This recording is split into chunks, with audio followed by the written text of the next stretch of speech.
Ladies and gentlemen, welcome to ICC NFCG program on Board of Directors and Corporate Strategy in a VUCA world. Corporate governance suggests the Board of Directors has the duty to govern the firm and help develop its sustainability for the long term. Hence, boards are supposed to discuss the firm's strategy and eventually make relevant decisions on corporate strategy. VUCA is an acronym for volatile, uncertain, complex, and ambiguous. The acronym VUCA has been applied in the business world as the operating environment is highly challenging and evolving nowadays. The business leaders and teams are short of time and energy, and biggest gap is evolving in strategy to cope successfully with change. Hence, the need to discuss the role of the board of directors and strategic decision making in a VUCA world. We have with us star study speakers, Shri Alok Kumar Chattopadhyay, Deputy Director and Advisor FNA ICC. We have Madam Madhura Mitra, Director, Climate Change and Sustainability Advisory from PwC. We have joining us from Delhi virtual mode, Mr. Saket Mehra, Partner and National Leader, Automotive Grand Fountain, and our guest of honor. We will be joined by CA Ravi Kumar Patwa, Chairman, Institute of Chartered Accountants of India, Eastern Region, as our chief guest. And we have CMA Chittaranjan Chattopadhyay, Council Member and Head of BFSI and Indirect Taxation, Institute of Cost and Management Accountants of India. We also have CS Ravi Verma, VP Corporate Affairs and Company Secretary, Texmaco Rail and Engineering Limited. And we have CS Ashok Purohit, Deputy Company Secretary, IMAMI Limited. With all this, now I would hand over the mic to Sri Alok Kumar Chattopadhyay, my senior, to deliver the welcome address.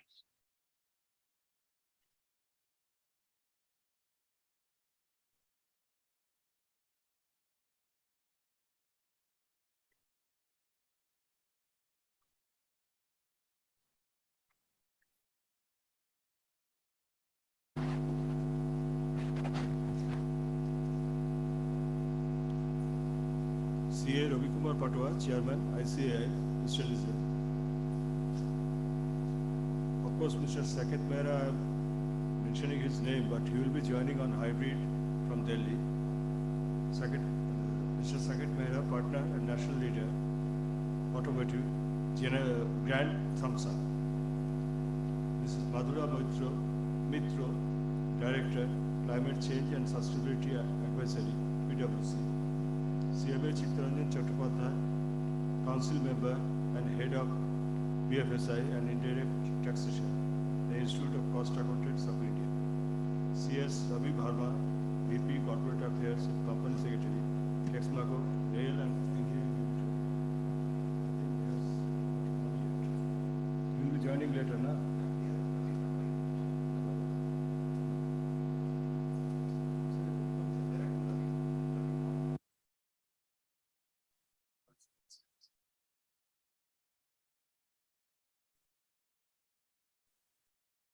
CS Ashok Purohit, Deputy Company Secretary, IMAMI Limited. Distinguished guests, ladies and gentlemen. Good morning. It is my pleasure and honor to welcome you all in this program today. On behalf of Indian Chamber of Commerce, I would like to thank you all for making it convenient to attend this program. It gives me immense pleasure to welcome our chief guest, CA Ravi Kumar Patwa, Chairman, ICAI, Mr. Lizard, to this conference. I extend my warm welcome to our guest of honor, Mr. Saket Mehra, Partner and National Leader, Automotive, Grand Thompson, to today's program. I also warmly welcome Mrs. Madhura Mitra, Director, Climate Change and Sustainability Advisory, PwC, and CMA Chittaranjan Chattopadhyay, Council Member and Head of BFSI and Indirect Taxation, the Institute of Cost Accountants of India, to today's program.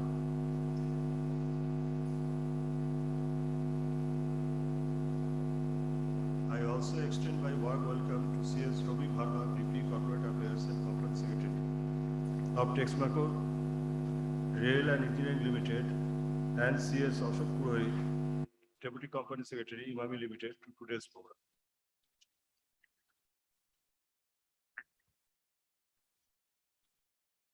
It is really our privilege and honor to have you all with us in today's session. Ladies and gentlemen, to set the tone of today's discussion, I want to make few brief points about the role of board of directors and corporate strategy in a VUCA world of corporate organizations. The world has changed dramatically and in all dimensions. Volatility, uncertainty, complexity, and ambiguity, nicknamed VUCA, characterize the economic, social, political, and technological environments. Business is no exception to it. The modern environment for almost any organization is increasingly volatile and fraught with complex and demanding challenges. Rapid changes in primary markets, ever-increasing strategic uncertainty, ever-growing geopolitical risks, and the emergence of new competitions characterized by VUCA world have made members of board of directors faced with new challenges. The role of a board has become increasingly complex and demanding. VUCA has created new challenges and demands for corporate managers and boards. One of these key challenges consists of maintaining the long-term direction of the company despite constantly growing market pressure. The pursuit of sustainable success requires the board of directors to understand how to reconcile long-term strategic planning with immediate operational implementation. The ways in which these challenges are addressed by boards often have far-reaching, even unforeseen consequences for their organizations. Organizations are increasingly being scrutinized and judged by a wide range of external stakeholders. How boards determine not just the direction, strategies, and goals of their organizations, but how they set their ethos and manage their impact is becoming critically important, not just their reputation, but overall performance and even their existence. Data studies and experience shows how important it is for boards of directors to address future challenges at an early stage. Appropriate strategies may help companies facing challenges in VUCA world, which demands filter to separate opportunities for distractions. The board of directors plays a central role in anticipating the strategic development of the company and can thus create a solid basis for its future. A clear definition of the role of the board of directors is a key element in this regard. With the advent of new technologies that are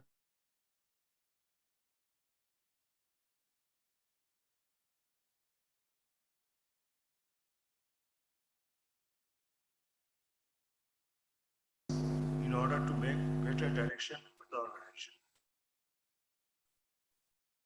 Members of the board contribute their expertise to long-term strategic topics. At the same time, the board is made up of members with different operational and sector skills and can provide significant impetus to strategic growth opportunities by offering information and knowledge obtained through their professional network. Volatility, uncertainty, complexity, and ambiguity, those corporate realities are current and pervasive. The challenge of setting strategy is greater than it has been before. But the risk is not establishing a strategy are also greater. Not forgetting that risk appetite is a crucial part of strategy.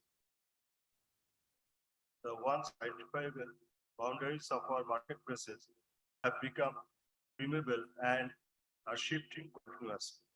In this environment, boards need to realize that a sustainable future is possible only if organizations can sense, adapt, and respond to the ever occurring changes that can help their organizations evolve with an evolving world. With these few words, I once again welcome all of our eminent guests and speakers and look forward to fruitful deliberations and interaction.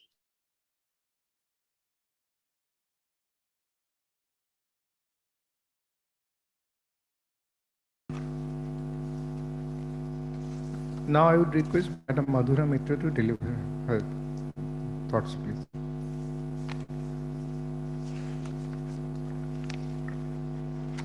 Thank you. I mean, is it all? Can I just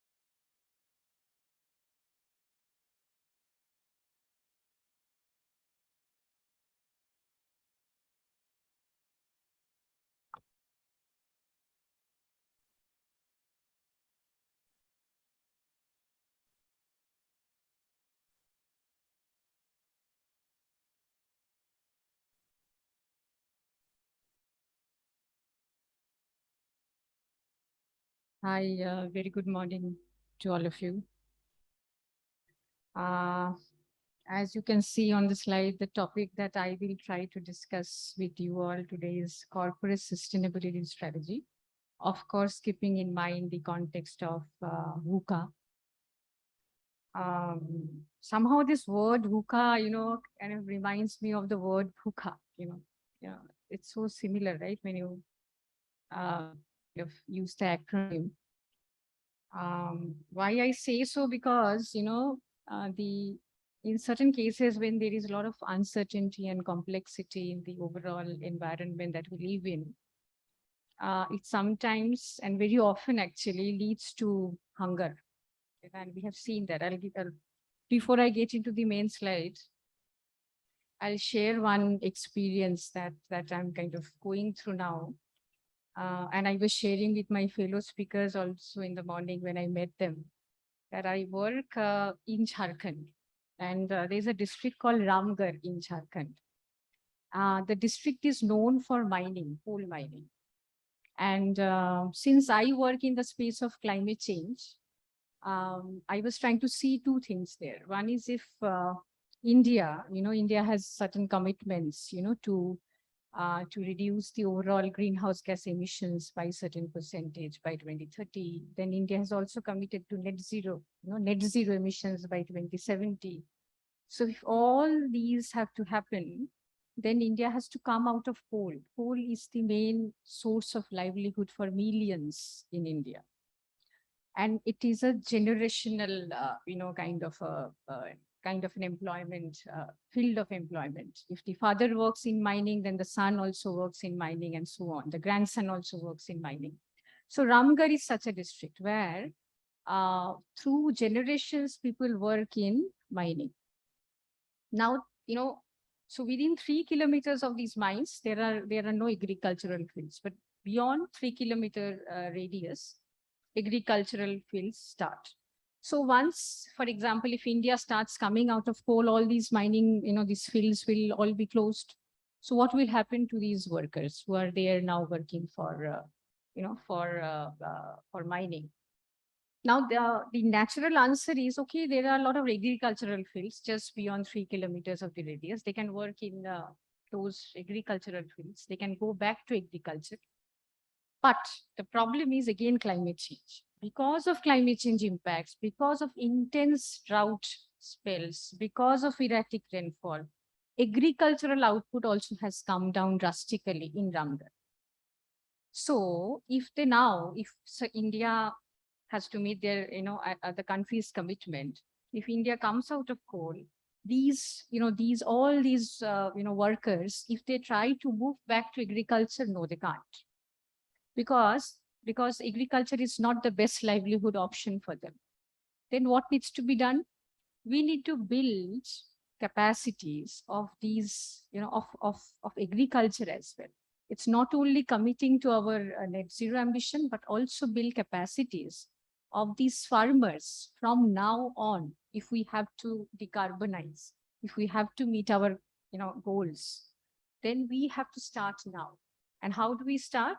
We have to build capacities of these farmers so that they take agricultural practices that are resilient to climate change impacts, that are resilient to drought, that are resilient to erratic rainfall, that are resilient to intense rainfall spells also. So there are practices that these farmers can take up, which will help them to seek an alternate livelihood if coal mining is, has to come down.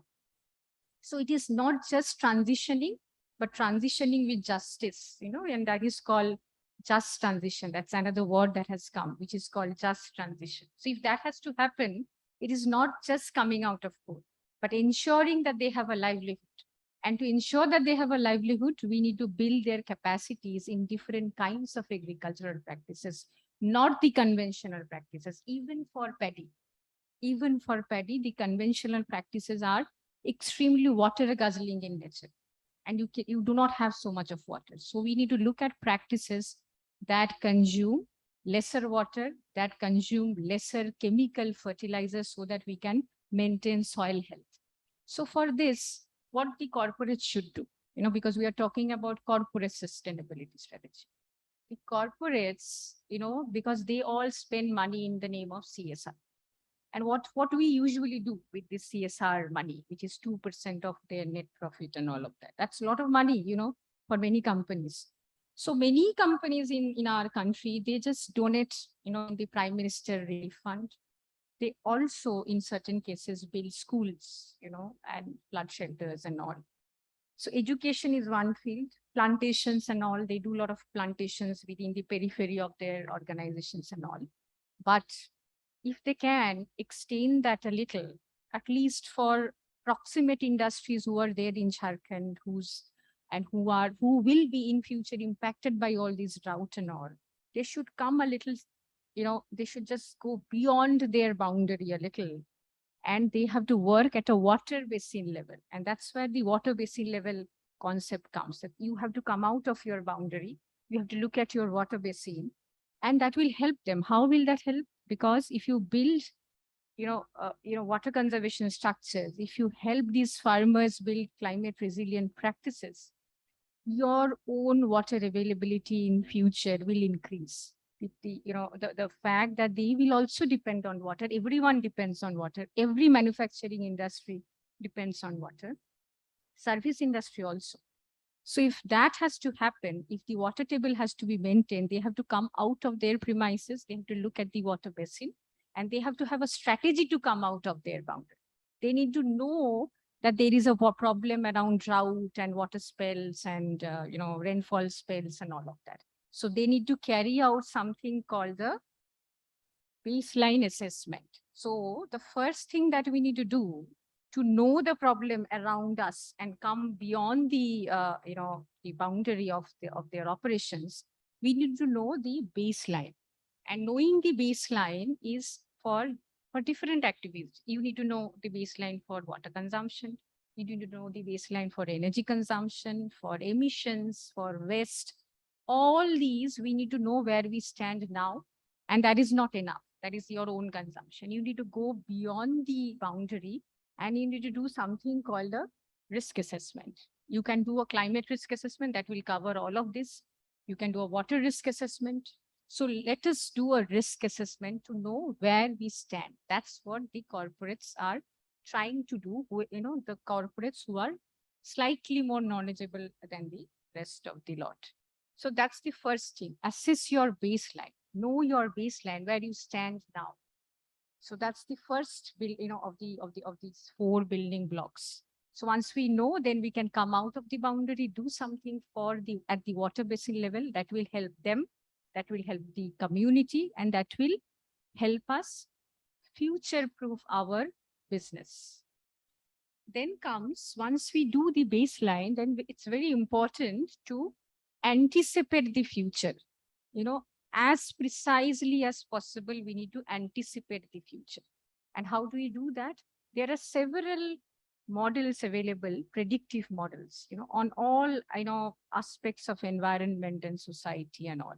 So use those predictive models to understand where we will stand in the next 30 years, 50 years. So because if we say that we will have to become, say, net zero by 2070, there are, all the large group companies, whether it's Aditya Birla Group or a Tata Group, all of them are committing to something called a net zero by 2050. Some of them are committing by 2045. So we are committing to a long-term goal, which is futuristic. So it's very important that we know the future, how the regulations will evolve, how the society will evolve, how technology will evolve. So that is called scenarios. We develop different scenarios where if green hydrogen becomes feasible in India, then the entire scenario will change for India. If it doesn't, become feasible, then the scenario will be something different. So we need to build several scenarios and see how each industrial sector will have to behave under different conditions in future. So that is scenario modeling. So that is something that's very, very important if we have to build a strategy. So we need to know the future as precisely as possible. You can't be completely correct, but you can't be completely wrong as well. So it's better to predict the future. And then comes your And when you do that, we need to do two kinds of analysis. One is the physical impact of such risk on an infrastructure, on humans. What is the loss or what is the gain if it happens or if it doesn't happen, if a scenario takes place and if a scenario doesn't take place. So what is that asset level loss that we face or gain that we kind of achieve? So that is your physical risk. And transition is what, as I said, if we move transition from coal to hydrogen, coal to natural gas, conventional thermal power plants to supercritical thermal power plants. So all these are transitions. Such transitions, how will that affect a business? If, for example, in the next 5 years, if carbon tax comes in India, then what happens? How the economy will look like? So these are transitions that also we need to consider while we build the future scenarios. Then when we do that across this, the third block on the right, engaging with stakeholder, this will go along with other blocks. We need to engage with our stakeholders as a business at every step. And the stakeholders are who? Stakeholders who impact the business and stakeholders who are impacted by the business. Regulators are a stakeholder, a set of stakeholders who impact a particular business. And farmers are a kind of stakeholders who are impacted by the business. So we need to consider all of them, who we impact and who are impacted by us as business. And we identify them, we categorize them into different groups, primary, secondary, tertiary, because we do not have to interact with everybody all, in the same manner. So we need to categorize them. And then identify the mode and forum of such engagement. Should we have a meeting like this with everybody? Or should we talk one-to-one?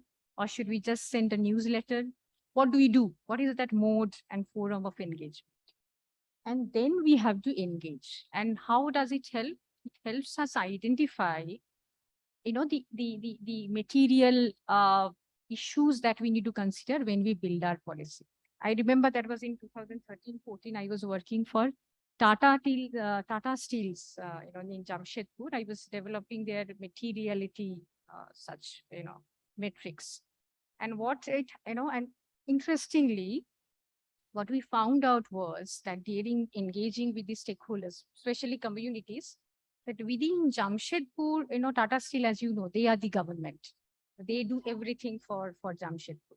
But the peripheral, there is a drastic difference between Jamshedpur and the periphery of Jamshedpur.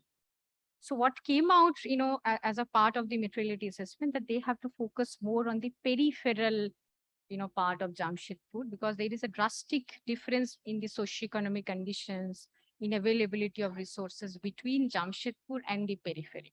And the MD, the chairman of Tata Steel, considered that to be a very, very good input. And he considered that as a foremost important point in the policy revision, sustainability policy that they decide to develop from then on.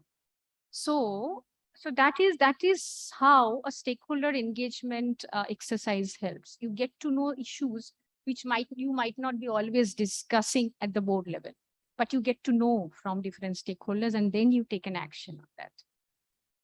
And then once all these are there, once you do all these, then you develop the strategy. You develop a vision and ambition, and then you develop the pathway to achieve that vision. And that pathway is your roadmap. And that roadmap cannot be, it has to have a phase-wise development. You should have a short-term plan, a medium-term plan, and a long-term plan. Because you cannot achieve, a 2050 goal sitting now if you do not have shorter-term goals. So phase-wise roadmap, that's very important. And then once you have this, you need to have a proper governance framework. When we say we need boards oversight, what will they oversee? We need to know. They will oversee the engagement, they will oversee the baseline, they will oversee the future projections. This is what they will oversee.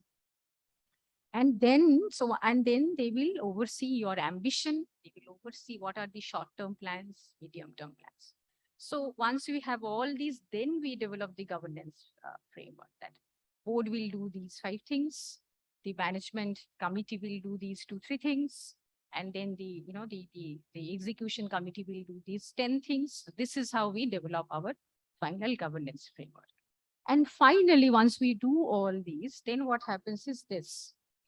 We have to embed all these things in the entire process, right? From we have an ambition, then we develop the governance framework. We have a strategy to apply our ambition, to implement our ambition. We have proper roles and responsibilities and accountabilities laid out. That is the transformation part, enterprise transformation. And we need to keep in mind that our organization, whatever organization we are into, is not an isolated, organization. We work with a supply chain. We work with a value chain, upstream, downstream value chains, whether it's a raw material or a transport or any kind of vendor that we are using in the overall process. We need to consider all of them and we need to work with them. Whatever we do, if we do not go beyond the boundary, if we do not look at the value chain, then that will be a very partial viewpoint.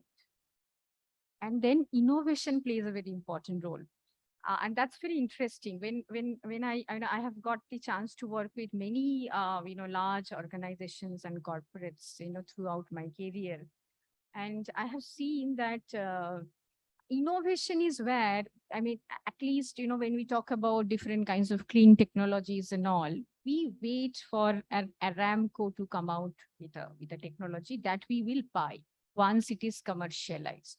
Where is that research and development? Even Tata also, when I was discussing with them, they were, kind of waiting for some innovations to happen across the world and for technologies to get commercialized before they test that in India.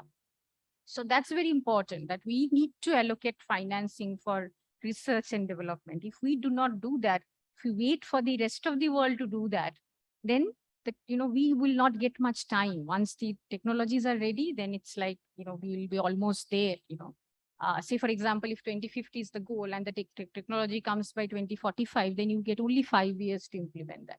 So we need to start now, and there R&D or research and development plays a very important role. Finance, of course. Finance is again a parallel block, which is very important. One example of that is, I'll show you just a second after this. Internal carbon price. I was telling you, there might be a carbon tax in the next 10 years. If that happens, what do we do now? There is no external carbon price now, right? It is important that we predict a carbon price internally at least, and put that in all our IRR calculations, ROI calculations, when we take a decision on which project to invest. That's very important. And then, of course, transparency. Whatever we do, we disclose, we report, and we engage and we try to influence. The whole idea about just transition requires a lot of policy advocacy from the board of the directors of every company. If we do not do that, it's not something that an individual can do. So policy advocacy, engaging and influencing decisions at the government level, their corporates have a very important role to play. And then I have mostly spoken some case studies on how things can influence. This is a very interesting one. I did it for one of the larger groups. They were trying to shift from coal to natural gas, and they were thinking, should they actually shift from coal to natural gas, or they should wait for hydrogen to come? So the first initial decision was that they will shift to natural gas first. And then we did this cost comparison without internal carbon price. The first curve is without internal carbon price. The next one is with internal carbon price. And you will see that this, what do you call it? The green one and the red one. The red one is the last one. The black one is coal. The red one is natural gas. Green one is green hydrogen, and blue one is electric boiler. You will see with without ICP, without carbon price, natural gas is your preferred choice for the next 1 decade. The cost is much lower. The moment you add a carbon price, you will see that, there is a break even, almost a break even between natural gas and hydrogen, green hydrogen. So with and without carbon price, your decision changes as and when you take and then what happens? The group decides that, okay, let's wait for green hydrogen to come. And of course, there are several other assumptions of regulations, pricing and all, which I'm not getting into. But one particular decision, which is integrating ICP or internal carbon price into your financial calculation, influences the board's decision on which fuel they should look for in the next 1 decade. That they will not move towards natural gas, they will stick to coal, and they will, by 2032, when hydrogen becomes feasible, they will move to hydrogen. That decision they could take because they applied internal carbon price in their overall financial planning. So this is how your decision helps. And this is another one where we try to help a private equity fund to use climate risk assessment tool in their entire portfolio. And how did that help? They could find out that what is the overall risk exposure of their fund to different risks around climate in the next 50 years. And they could decide on then what sectors they will invest, what sectors they will lend in the next 5 to 10 years. So this is a tool, and this is also a very important point, that when we talk about VUCA, when we talk about uncertainties and complexities and ambiguities, data and digitization of data will play a very important role to reduce it as much as possible. And that is why these tools and technologies will be very helpful. They try to reduce uncertainties to a great extent. And this is why we are trying to apply tools to different portfolios and sectors and see what is the exposure level, what is the risk level, and that is helping or influencing the lending decision of many funds and many investors. And here is another example of how do we do a scenario analysis. So this scenario analysis, you will see several curves here, and we have tried to calculate for a thermal power plant. This is that under different scenarios, of different commitments that the countries will make. And this is again carbon emission commitments. What, one is, if they have to become net zero by 2050, then that is the curve, the last one, that pink one that you can see. And if they have to become, and the current emission is the last one, how, if we do nothing, then where we go. And then we have calculated that under different scenarios, how much carbon price that particular thermal power company has to pay if they don't decarbonize in future till 2050. So this shows, again, another, future prediction model that gives us an estimate of what is the financial burden that we might have to face if we do not take action in time. So all these are predictive scenarios and different scenarios. You see, there can be so many scenarios. If we do certain things by certain time, what happens? If we do not do anything, then what happens? And this is transition risk. If we follow certain regulations, if we follow certain commitments. The right-hand side is physical risk. Like what exact physical, and this was done in Maharashtra. How under different climate scenarios, the risk varies. And this is very interesting. And I wanted to show this because this particular model actually shows something very interesting. In Maharashtra, it shows the drought. Maharashtra, we all know, is known for floods to all of us. Here it shows even drought becomes a very high, risk phenomena. Very high is flood, and drought becomes high by 2050. If we do not do anything, in the worst case scenario, we continue to depend on coal and all. So this is very interesting. We think that, okay, it's all flood prone, but no, it will become both flood prone and drought prone by 2050 if we do not act now. So all these future scenarios give us very interesting findings which the board should know, which the corporates should know. And these are all done for some corporates or the other, so that they can take decisions knowing the future, knowing the current scenario as well. So I will stop here. I have come to an end. Thank you so much. If you have any queries, do reach out.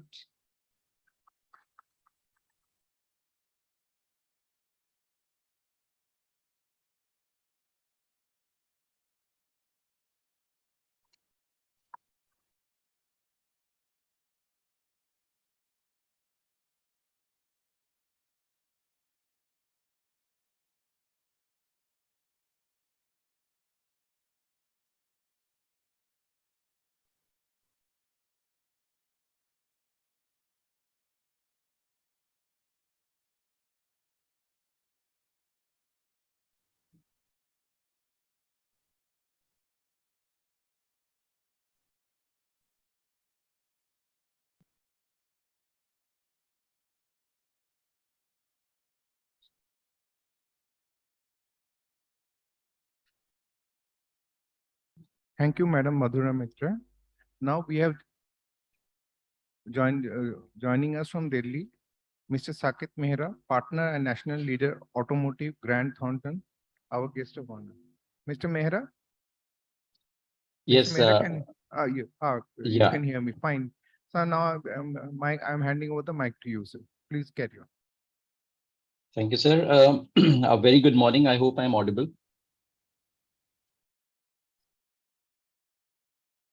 Yeah, I hope I'm audible. Great. A very good morning again. It's my pleasure to be here with all of you, though it's a virtual one. I'm attending it virtually. So first of all, I would like to congratulate Indian Chambers of Commerce, NFCG, for holding this conclave on Board of Directors and Corporate Strategy in a VUCA world. This is so very important because, as we heard Madhur also in the previous session, there are multiple factors which are impacting the economy, the world economy, be it the geopolitical factors, be it the economic factors, and the role of the directors, who are the custodians of India Inc., increases significantly in this kind of a VUCA world. So what I'm going to talk about largely in my presentation over the next 20, 30 odd minutes is that which are those significant factors worldwide which are impacting not only the developed nations, but also the developing nations. And then more importantly, what roles and responsibilities the board of directors need to discharge in mitigating and managing those external risks. So essentially talking about, there are 5 themes which I thought to really talk about when it comes to the VUCA word.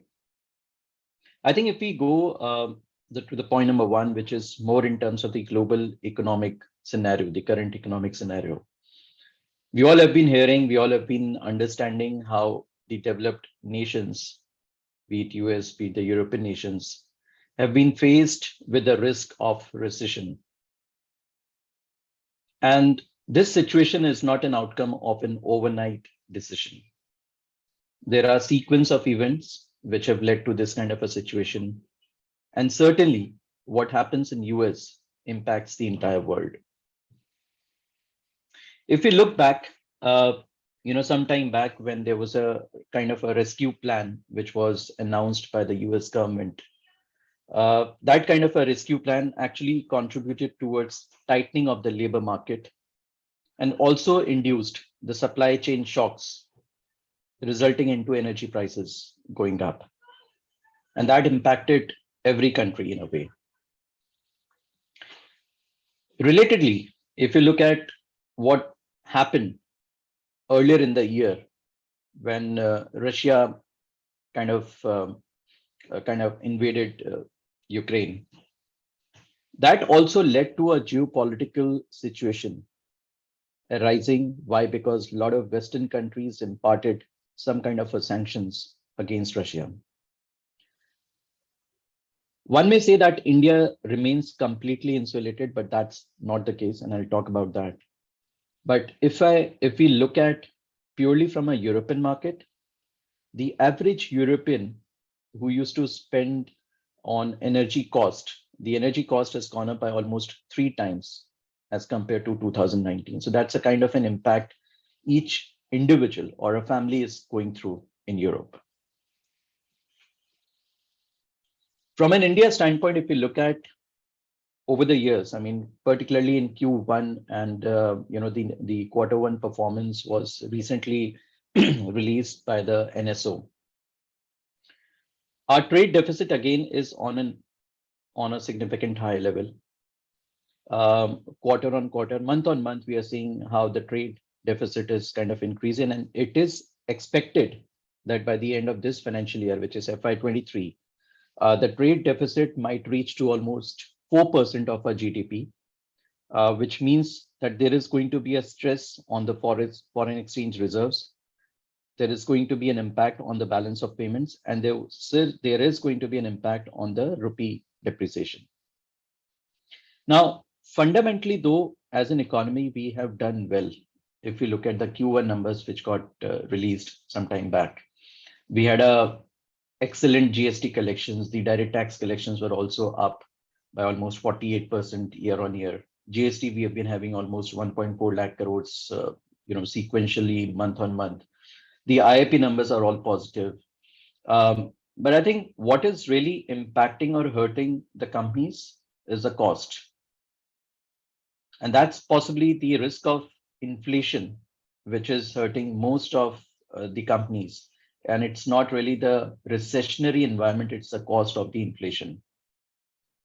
So that's the impact which these geopolitical factors have been having on the Indian economy. Why I'm talking about this is because today, when we talk about the board conversations, when we talk about the board's decision making, these economic factors play a very significant role. And in my subsequent slide, I will actually talk about what I mean about the board conversations impacting these decisions. Moving on to the third factor, the climate change. And I think Madhura also talked beautifully about the different decision making which the boards typically now undertake when it comes to the climate change related aspects.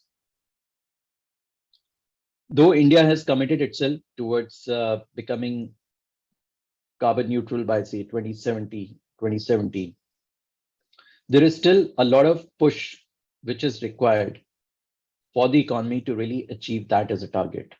And there has to be a both demand side as well as a supply side factors which really need to be pushed for us to achieve that particular target. For example, on the renewable energy side, though we have kind of put a target of say 450 gigawatt to be up and running by 2030, still on the ground there are issues with respect to land clearances, land acquisition. Discoms have their own set of challenges. We talk about vehicles who contribute so significantly to the greenhouse emissions. How can we really push as an economy for the end user to start adopting electric vehicles? How the economy, how the country can build that kind of a trust amongst the users that yes, there is adequate amount of infrastructure, be it with respect to the charging stations, be it with respect to the availability of the spare parts for electric vehicles. So that's something which will have to change. And that's something which is required to be undertaken as a change when we talk about the climate change in a holistic manner. The other important theme, which is really significantly, I would say, changing the dynamics today, is the technology intervention.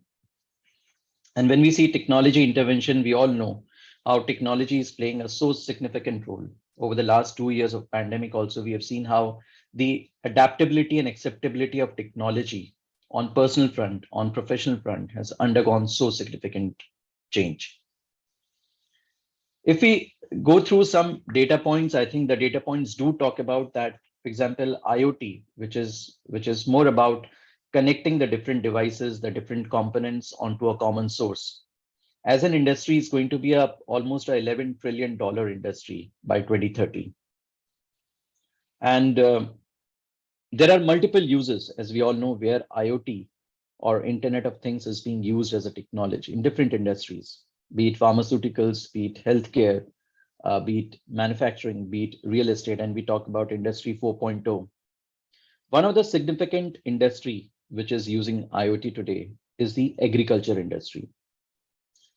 Let me talk about some examples as to how the developed countries, be it US, Japan, Germany, have moved ahead in adoption of sensor technologies or IoT technologies, which has potentially lead to increased quality of the agricultural output, has also reduced the labor cost, and hence has increased the income in the hands of the farmers. And India is also on a mission to kind of double the farmer income. So can India also learn from these developed countries and start adopting these technologies into the agricultural domain? We in India, we face typical challenges with respect to crop selection, with respect to faulty irrigation systems. Weather forecasting is very limited only to certain, I would say, certain pockets, certain states. There is no formal process which is always existing for soil testing, as an example. There is inefficient animal husbandry procedures. Now, how IoT enabled devices can help us to kind of better perform these agricultural output, because we are a agriculture driven economy. So for example, water scarcity. Now, IoT enabled devices can very well change or suggest the appropriate irrigation methods which need to be deployed. Similarly, IoT devices can very well take care of the cattle monitoring, their health of the cattle, the predictive analytics with respect to the temperature, the body temperature, the health, etc. Similarly, soil testing, crop management, traceability of the products, of the agricultural products is the another aspect which IoT can actually kind of prove to be very, very significant. So that's the kind of intervention which is happening, but is required to happen in a much wider manner as we move forward. The other important and a very important aspect is from an overall economic framework. And recently we have seen India has gone ahead in terms of signing bilateral treaties with UK, with Australia. And it's not that we have done it for the first time. With certain countries, we always had those kind of treaties, be it with Japan, with South Korea. And over the years, maybe yes, some might say that yes, those countries have stood benefited by way of these treaties. But today, if we look at how typically globally the China One strategy is being adopted, can India become the most preferred hub when it comes to the availability of services as well as availability of manufactured products? And for that to happen, we need to certainly have very favorable treaties done with the different countries. But yes, there has to be a right mix of balance with respect to what duty rates, which all countries, which all products are we going in for these kind of FTAs, because on one side, we are promoting localization, and on the other side, we would like to have these kind of trade balances being established with the different countries. So that's a very high level view of the different factors which impact today in a VUCA world, which impact everyone as an individual, as a corporate, as a as a maybe a not-for-profit organization. Everyone is getting impacted by these different factors. Now, coming to the point of, say, board of directors, because I think, as I said, the board of directors, the CXOs, the CFOs, or even the senior management people in the organization are actually the custodians. They are actually responsible to identify these as a risk. They are in a position to kind of assess as to what potentially may happen, the event which may happen in China, the event which may happen in Taiwan, how it's going to potentially impacting my business is something that we all are equipped to do so. And that's where our responsibility emerges. If we talk about on the right-hand side, so for example, risk management. Now, risk management, though, has been there under the Companies Act, has been kind of elaborated further under the Companies Act 2013. There are defined roles, responsibilities which have been put across. But I think from a director standpoint, from a board of directors standpoint, they have a duty to kind of oversee the risk management function in the organization. There were huge duty to discharge and to understand as to how the companies are actually managing their risk well. What is the process which is being followed to identify the risk? What is the process which is being followed to assess the risk? What is the process which is being followed to mitigate those risks? I think those are some of the questions that increasingly we have also seen at our clients, wherein the board of directors are asking these questions to the management. Risk management is not only a responsibility of the management. We cannot say that it's a company's management who's actually responsible to manage the risk. The oversight function, as I said earlier, has to remain with the board of directors. They are the ones to be really questioning the management about the existence of these procedures. I remember in one of the board meetings of a large listed organization, the board had a question that how has the risk appetite being determined by the company? And what are the risk tolerance levels which have been identified by the companies? So I think increasingly, as I said, these are the smart questions which are coming from the board, and all for the rightful reason that these questions are being posed by the boards to the management. The other important aspect is on the stronger compliance. I mean, I have seen many of my clients, the boards of my clients, wherein they've asked the companies, or they have kind of laid down their expectations very clearly to the companies that we want a zero or we want a non-negotiable aspect when it comes to compliances. So they don't want to see even a single non-compliance. Now that puts definitely a lot of pressure on the companies to manage the compliance as well. But these days there are tools, there are enablers for the companies to manage the compliances much better. The increased expectations by the regulators, for example, the SEBI LODR requirements on the related party transactions, on the extension of the related party transactions, has somehow put the management to be prepared well when coming back to the board and reporting on the related party transactions. A very important aspect which needs to be considered by the boards, and I'm sure most of the boards in India are considering that, is about the board composition. So how do we make sure that, yes, we have the right representation of different expertise, we have right representation possibly from maybe different industries, or maybe academia. So that's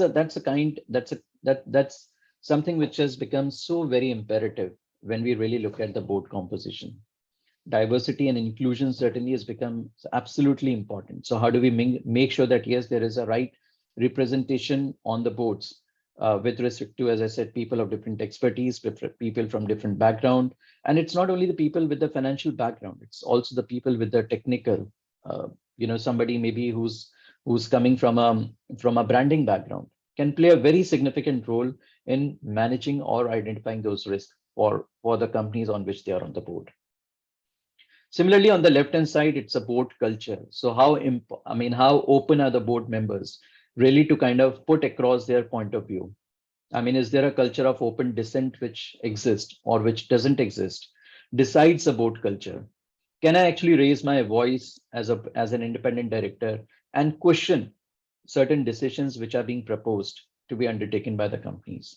And there are innumerous examples now wherein the boards have kind of very strongly have raised certain questions, be it with respect to acquisition, be it with respect to kind of investments to be made in certain class of companies. And that's where the healthy practices around board culture comes into existence. Board communication also becomes so very important because it's not only the board members need to communicate within themselves, they equally need to be communicating with the executive management. The board members are increasingly, as we see with our clients also, are kind of getting into tough conversations with the management, not maybe formally through the board meetings, but informally outside the board meetings. There are meetings which happens with the auditors. And finally, the board evaluation, which is a very positive move under the Companies Act or the SEBI LODR requirements, which actually enhances the board performance, which actually enhances the manner in which the boards are actually discharging their duties and kind of improves upon the overall board environment. So I think linking back and summarizing to what I talked about, when we look at externally, these are different set of risks. These are different set of challenges, be it emanating from the economic factors, global economic factors, from the geopolitical factors, from the kind of trade agreements which our country is wanting to get into different with different countries. There are increasingly set of new emerging risks, new emerging challenges, which are forming part of our risk, the so-called risk library. And as board of directors, it becomes so very important for them to kind of question the management and understand as to how the companies are identifying those challenges and taking adequate steps to mitigate those challenges. So I would like to kind of conclude my presentation with this thought process. Thank you very much for being patient and listening to me.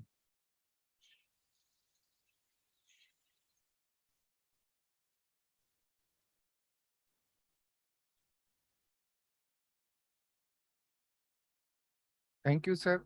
If anyone has any questions, because sir is available virtually, you can ask now. Hello? If there are no questions, then I would request CA Ravi Kumar Patwa, Chairman, Institute of Chartered Accountants of India, Eastern Region, our chief guest, to share his thoughts with us.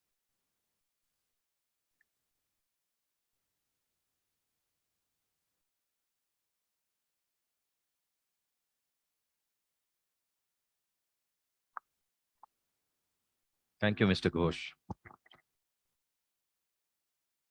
Connected online guest of honor, Mr. Saket Mehra. Seated on the dais, Madam Madhura Mitro, Mr. Ashok Purohit, my old friend, Mr. Ravi Verma. We have Mr. Chattopadhyay, Mr. Alok Kumar Chattopadhyay, and Mr. Chittaranjan Chattopadhyay both.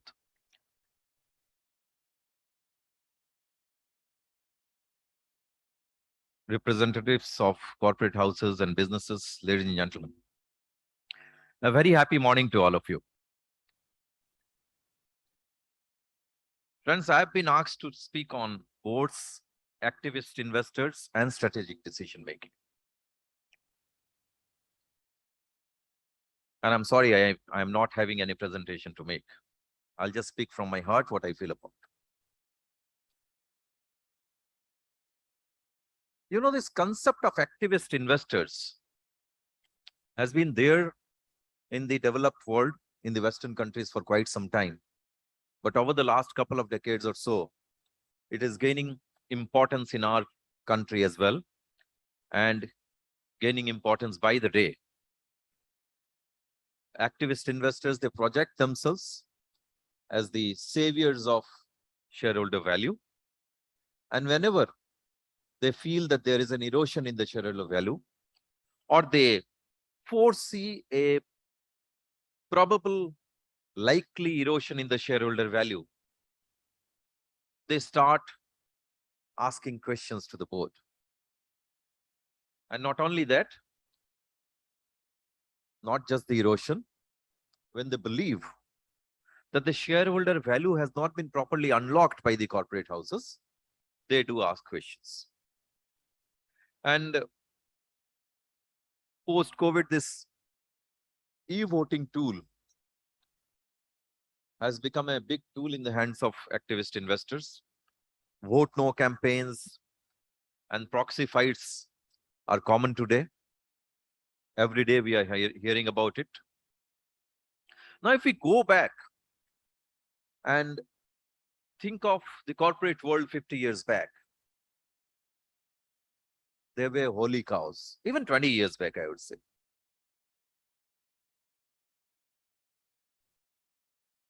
Birlaji একটা কিছু করেছেন মানে সেটা ঠিকই হবে. 20 years back, Tata Group has done something, it has to be right. They were holy cows. Narayan Murthy, Ajim Premji, they cannot do anything wrong. But things have changed now. We have seen what happened in Tata Sons between Ratan Tata and Cyrus Mistry. We've seen similar thing happening with Ajim Premji. We know what has happened with Narayan Murthy. So even the top shots, whom the whole world, the whole business, corporate world respects a lot, are no longer holy cows. The things have changed. Today, when a person is investing his hard-earned money, be it an institutional investor, like I can see a banker sitting out here, I suppose, or be it a minority shareholder, when he invests, he expects some returns.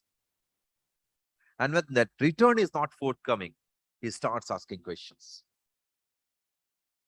And this is irrespective of who's sitting on the other side of the table. So the questions are there to stay. It's not going to change. This activism has come to stay. Recently we saw with HR Motors, Siddharth Lal, who had contributed so much for the growth of the company. When he asked for a 10% hike in the remuneration, the shareholder activists, the activist shareholders, they blocked it. And then it was, let us not go into the details of what happened. We have seen similar thing happening with G. Most of the buzz today on shareholder activism is connected to management remunerations, executive remuneration. But definitely that is not the end of it. We have seen what happened when HDFC Life made a payment of 850 crores to Max Life Insurance as non-compete fees. The hoopla that happened with that, we should not forget. So while executive remuneration remains the main reason for shareholder activism today in our country, but even other decisions are challenged. Even investment decisions are challenged. Now, this is what becomes a disturbing scenario. Except when the challenges come from a set of investors who are learned, educated, and knowledgeable to take business decisions. Many a times, good decisions are also getting challenged. And as they say, when one good thing comes, it always comes with two sides of a coin. The good will also have a bad effect.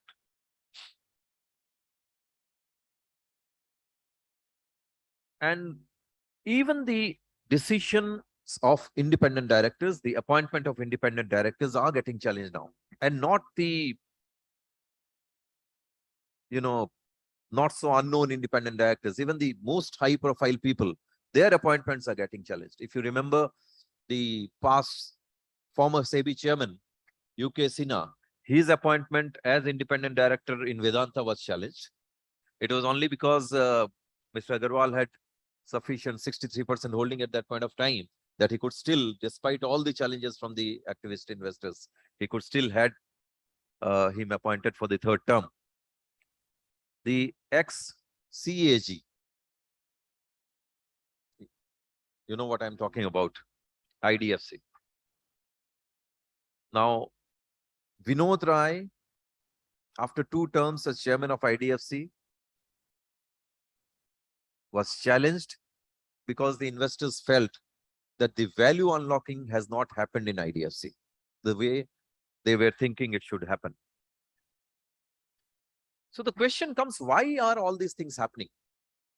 Where is the problem?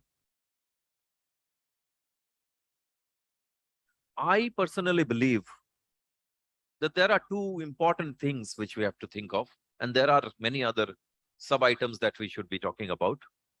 First thing I believe is the trust factor. Unless and until there is a trust deficit between those in governance and those who have invested, these things are unlikely to happen. Now, who should be blamed for that? Let me not directly blame anybody, but I believe in most of the cases, the corporate governance has a lot to do about it. You know, there is an expectation gap which is creeping up. An expectation gap is creeping up in all sectors of life. Obviously, the corporate world is also not untouched. There is an expectation which the investors have from the management, and the management is unable to deliver that. The expectations may be unfathomed, may not be realistic. But how do you breach that gap? You know, if the board is functioning efficiently and effectively, there is every likelihood that the expectation gap will be breached. And that would not just happen if you are good people working well.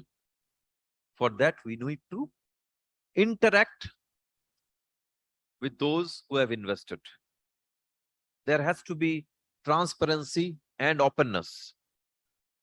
The channels of communication between the governance and the investors must be open at all points of time. And there should be a concerted effort on the part of the governance to build consensus with the investors. I'm sticking to investors. I would have loved to go beyond the investors so far as activism is concerned. Maybe at the end, I'll speak a couple of lines on that. But I'm sticking to investors because I have been asked to talk about investor activism. So friends, the boards need to keep the shareholders' concerns in mind, and engaging with shareholders and effort to building consensus is of vital importance. Saket ji told something very good regarding composition of the board. You know, the structure of the board and how the board is composed, who are the people on the board, can become the first step towards building trust with the outside world, including the other stakeholders. Transparency, integrity, openness, experience of the board members, competence of the board members, their expertise in different fields. And on top of all of this, independence of the board members is of vital importance. When I talk about independence, automatically the thought process will go towards the independent directors. You know, somehow I believe that the appointment of independent directors in our country leaves a lot to be desired even today. Ever since the Companies Act 2013 has come into force, corporate governance is taking the right steps forward, and it has gone ahead substantially. But still, we need to do a lot more than what we have done till now. Even today in our country, and government is supposed to be blamed first in this. The government companies are the worst affected because of this. The independent directors are appointed not based on competence or ability, but based on known factor. Let me not go into the details of that, all of you know. Until and unless we change that scenario, until and unless the independent directors are appointed in the manner they should be appointed, the very purpose for which the independent directors are appointed would be defeated. While I say this, we must take note of another thing, the other side of the coin, as I said. Some of the corporates are having a fear in appointing very competent independent directors, because unfortunately, some of the independent directors who are so-called knowledgeable people have proven to be bookish knowledge holders. Maybe because of the activism, because of the media eyes and whatever, some of the independent directors have gone beyond their brief. While they should definitely be very, very active and agile. But while they should be active and agile, they should only be restricting themselves to making policy decisions. But I've seen that some of the independent directors go deeper and enter into the routine affairs of management. Now, when that happens, management get disturbed, the running of the businesses get disturbed, and instead of creating value for the stakeholders, these kind of independent directors end up in eroding value, leave aside creation of value. So, while the corporates must appoint proper independent directors, the independent directors also must act in a manner which is helping the businesses grow instead of becoming activists themselves and trying to block the business's growth. That is of vital importance. What is needed is a very balanced approach on the part of the independent directors. Remain awake, see everything, advise the board, ask the question only when it is needed, or otherwise give your suggestions. And if there is something which we feel as independent directors that we should try and get the details about, there's no harm in it. Place our points, no harm in it, we should. But we should not be pushing it hard unless we are sure that it is against the interest in the long run of the corporate house. I'm sure all of us seated in this August gathering would agree that there is a lot to be done so far as corporate governance is concerned in our country. But as I said, when I have to speak of strategic decision making, the boards, activists, investors, and strategic decision making is what has been given to me. So when I have to think about strategic decision making, no strategic decision making can be short term. It has to be a long term decision.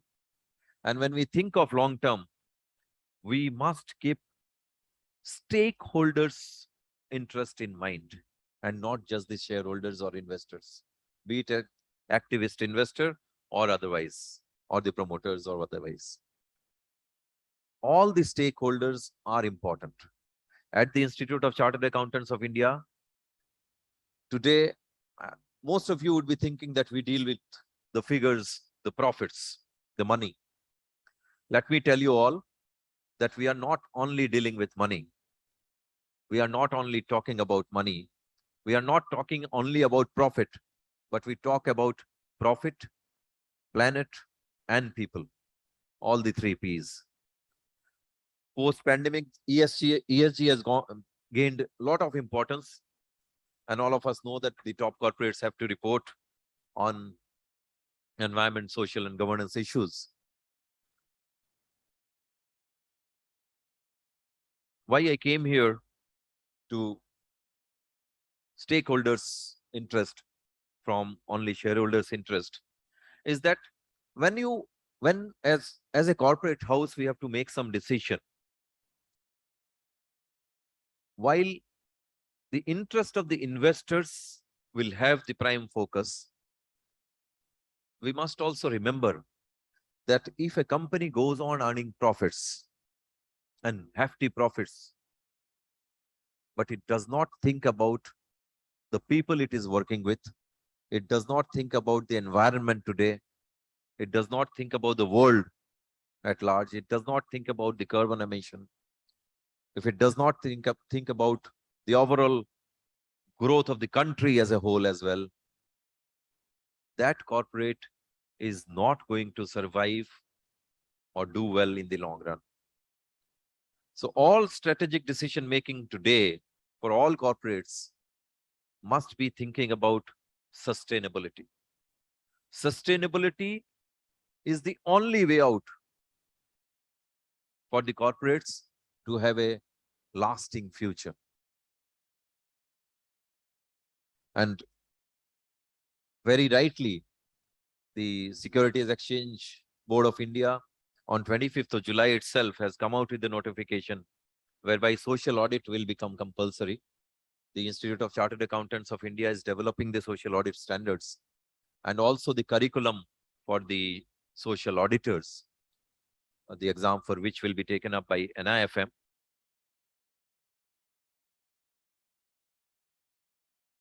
Many of the corporates have NGOs by the side.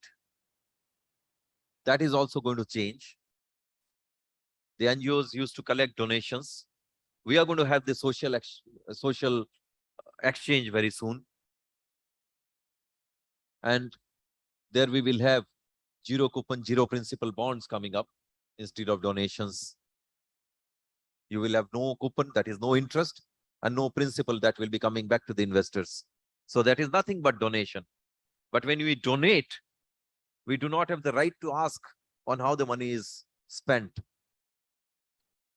But when we buy bonds, we will have the right to ask on how the money is spent, whether the NGO is actually working or utilizing the money for the purpose for which it had taken.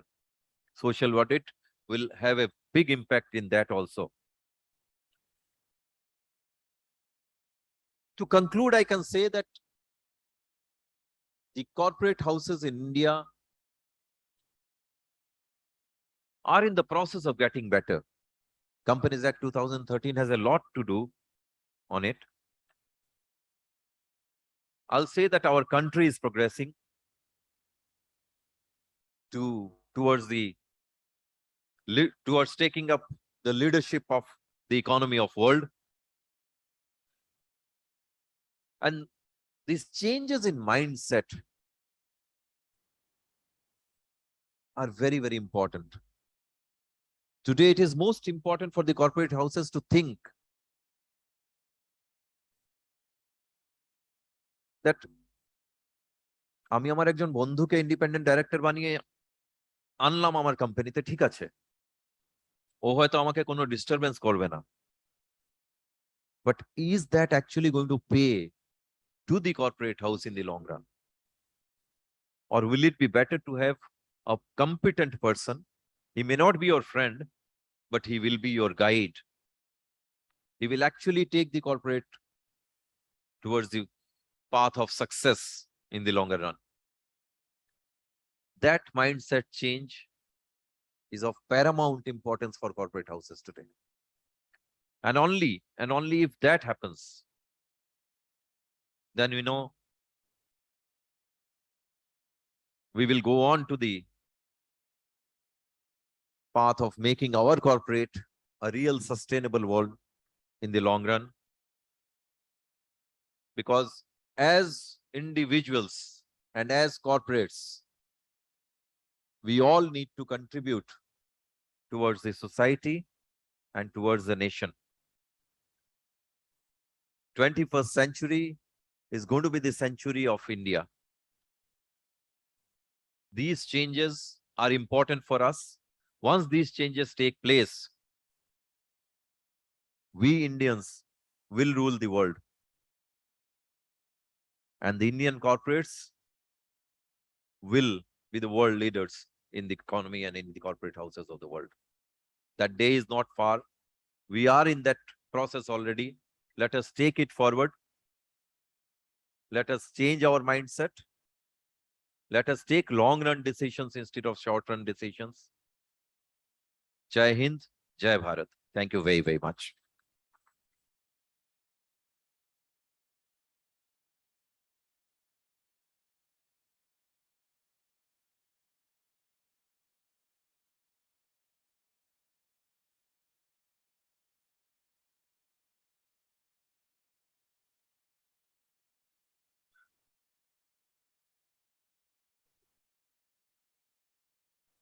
Now I would request CMA Chittaranjan Chattopadhyay, Council Member and Head of BFSI and Indirect Taxation, Institute of Cost and Management Accountants of India, to share his thoughts with us.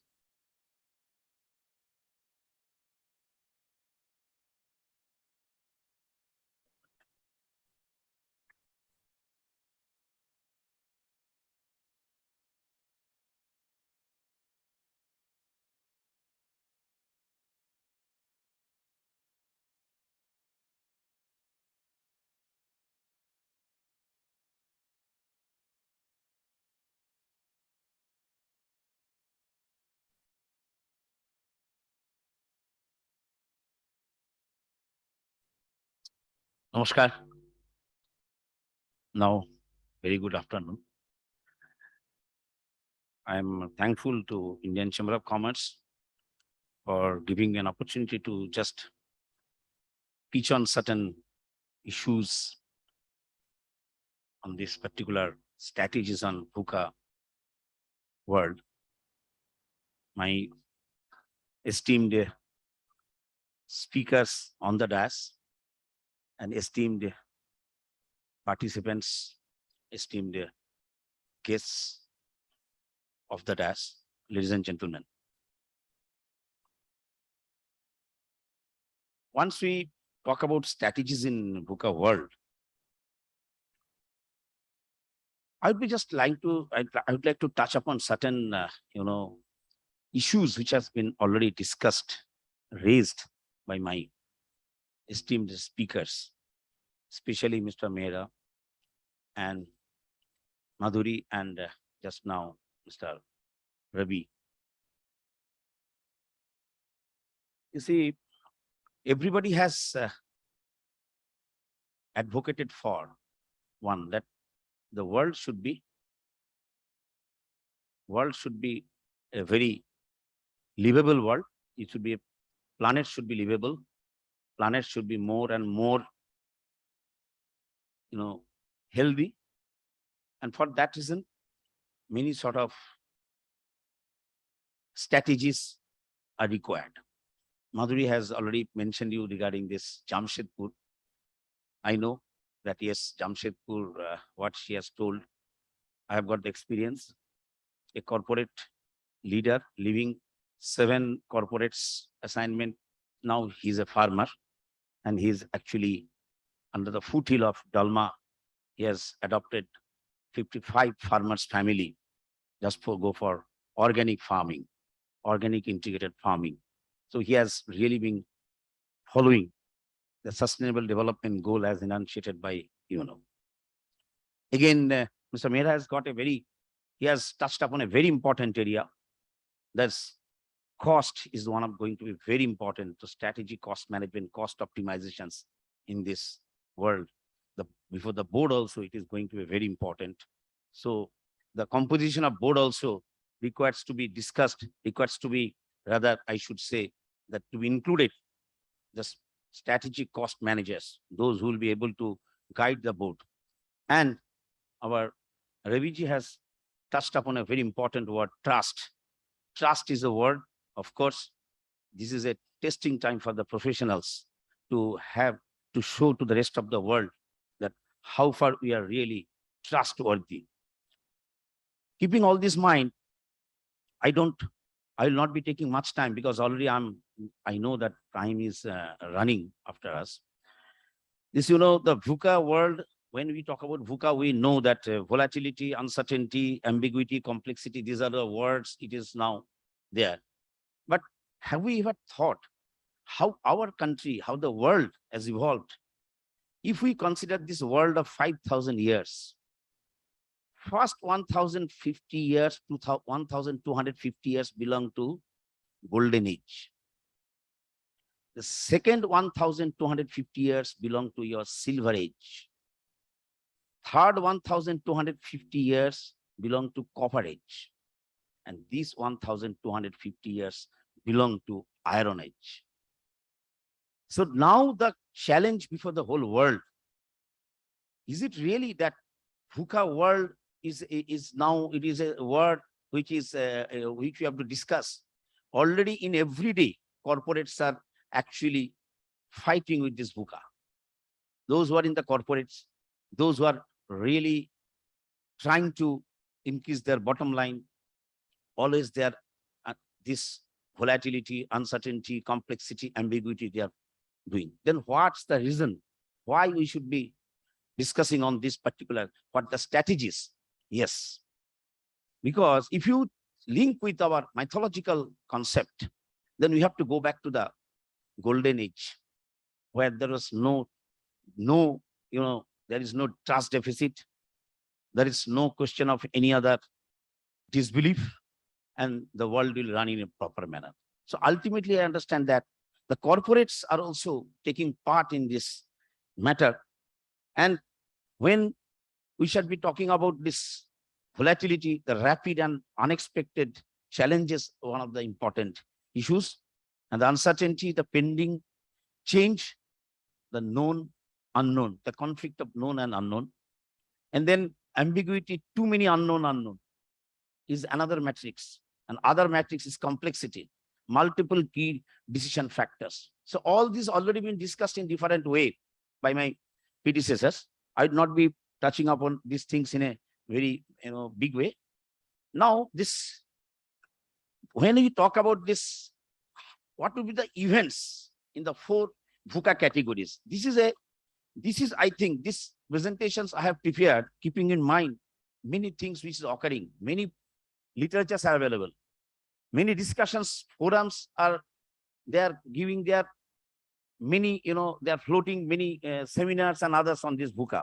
So what we can understand, actually VUCA conflicts 4 distinctive type of challenges that demand 4 distinct types of responses that makes it difficult to know how to approach a challenging situation, and easy to use VUCA as a crutch, a way to throw off the hard work of strategy and planning. After all, you can't prepare for a VUCA world. And actually, if you can, there is a guide to identifying, getting ready for, and responding to events in each of the 4 VUCA categories.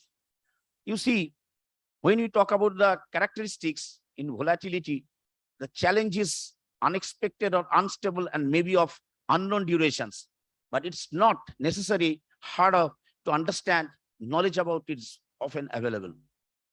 You talk about price fluctuations after a natural disaster, takes a supplier of time. These are all in the volatility category. And what should be our approach? Build in slack and devote resources to preparedness. For instance, stockpile inventory or overbuy talent. These steps are typically expensive. Your investment should match the risk. So ultimately, who will be there?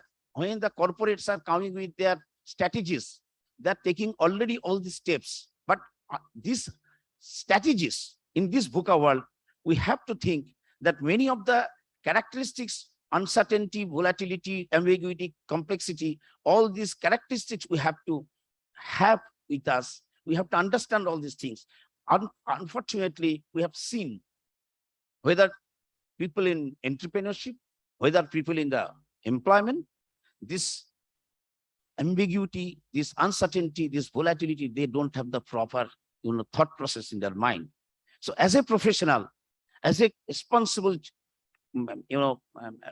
citizen of this country, we have to propagate this message to amongst the, down to the level on this particular various events in the 4 VUCA categories. Then you come in uncertainty. Then their characteristics is, despite a lack of other information, the event's basic cause and effect are known. Change is possible, but not a given. Example, a competitor's pending product launch muddies the future of the business and the market. It is happening. And approach, what should be our approach? The strategy, invest in information, collect, interpret, and share it. This works best in conjunction with structural changes, such as adding information analysis networks that can reduce ongoing uncertainty. I think that time has come that we have to percolate the message down to the level, not amongst only those who are continuously facing this in our organizations. Every institute is also facing the same factor of VUCA. So here, volatility, uncertainty, ambiguity, complexity, all the characteristics are there. And ultimately, at the end of the day, when we go for strategies to manage VUCA, then I must say, what is the volatility to vision? That vision, great business leaders are able to assess the situation, markets, customers, and competition. So we require the great business leaders, how the leadership will come. Of course, in this year, in this era, we have seen many business leaders, as it was discussed by our predecessors, that business leaders has emanated only in during the time of this crisis. So the visionary leader, they will be able to assess the situation. Then uncertainty to understanding. Make sense of uncertainty and focus the resources of the business on understanding the needs of the customer, the economic system around them, and the moves of competitors. During this COVID period, we have understood how the business leaders have come out for the rescue of the business. Many MSME units, they could not survive. Why? Because of lack of leadership. Of course, supply chain disruptions and others were there. But we personally, when surveyed, we have found the leaders could not, real leader in this MSME, where the entrepreneurs have taken their, this succession from their previous generations, they could not be sustained because the lack of leadership was there. Complexity to clarity. In the face of complex circumstances, great leaders create business alignment around strategy, vision, mission, goals, and objectives. And ambiguity to alignment. Despite constant ambiguity, effective leaders align people to the business strategy through influence, coaching, feedback, and the understanding of personality styles. So, ladies and gentlemen, you see these strategies when you talk about, then how to manage. When you talk about the volatility to vision, we have seen that vision, leaders with clear vision of what they want to organize 3 to 5 years can better deal with volatile environmental changes, such as economic downturn or new competition in the market, by making business decisions to counter the turbulence while keeping the organization vision in mind. Then comes your understanding, when uncertainty is linked with the understanding. These are all, these are countered by this volatility, uncertainty, complexity, ambiguity is countered by all these issues, all this vision, understanding, clarity, and agility and adaptability. It is a fact that if we talk about various methods, various process of management, various strategies adopted by management, we'll be seeing that the next coming years, we will have to adopt those strategies. In understanding, when you talk about uncertainty, the ability of a leader to stop, look, and listen. To be effective leaders must learn to look and listen beyond their functional expertise to make sense of the volatility and lead with vision. This requires to be communicated to the leaders with all level of employees within organizations, and to demonstrate teamwork of the collaborations.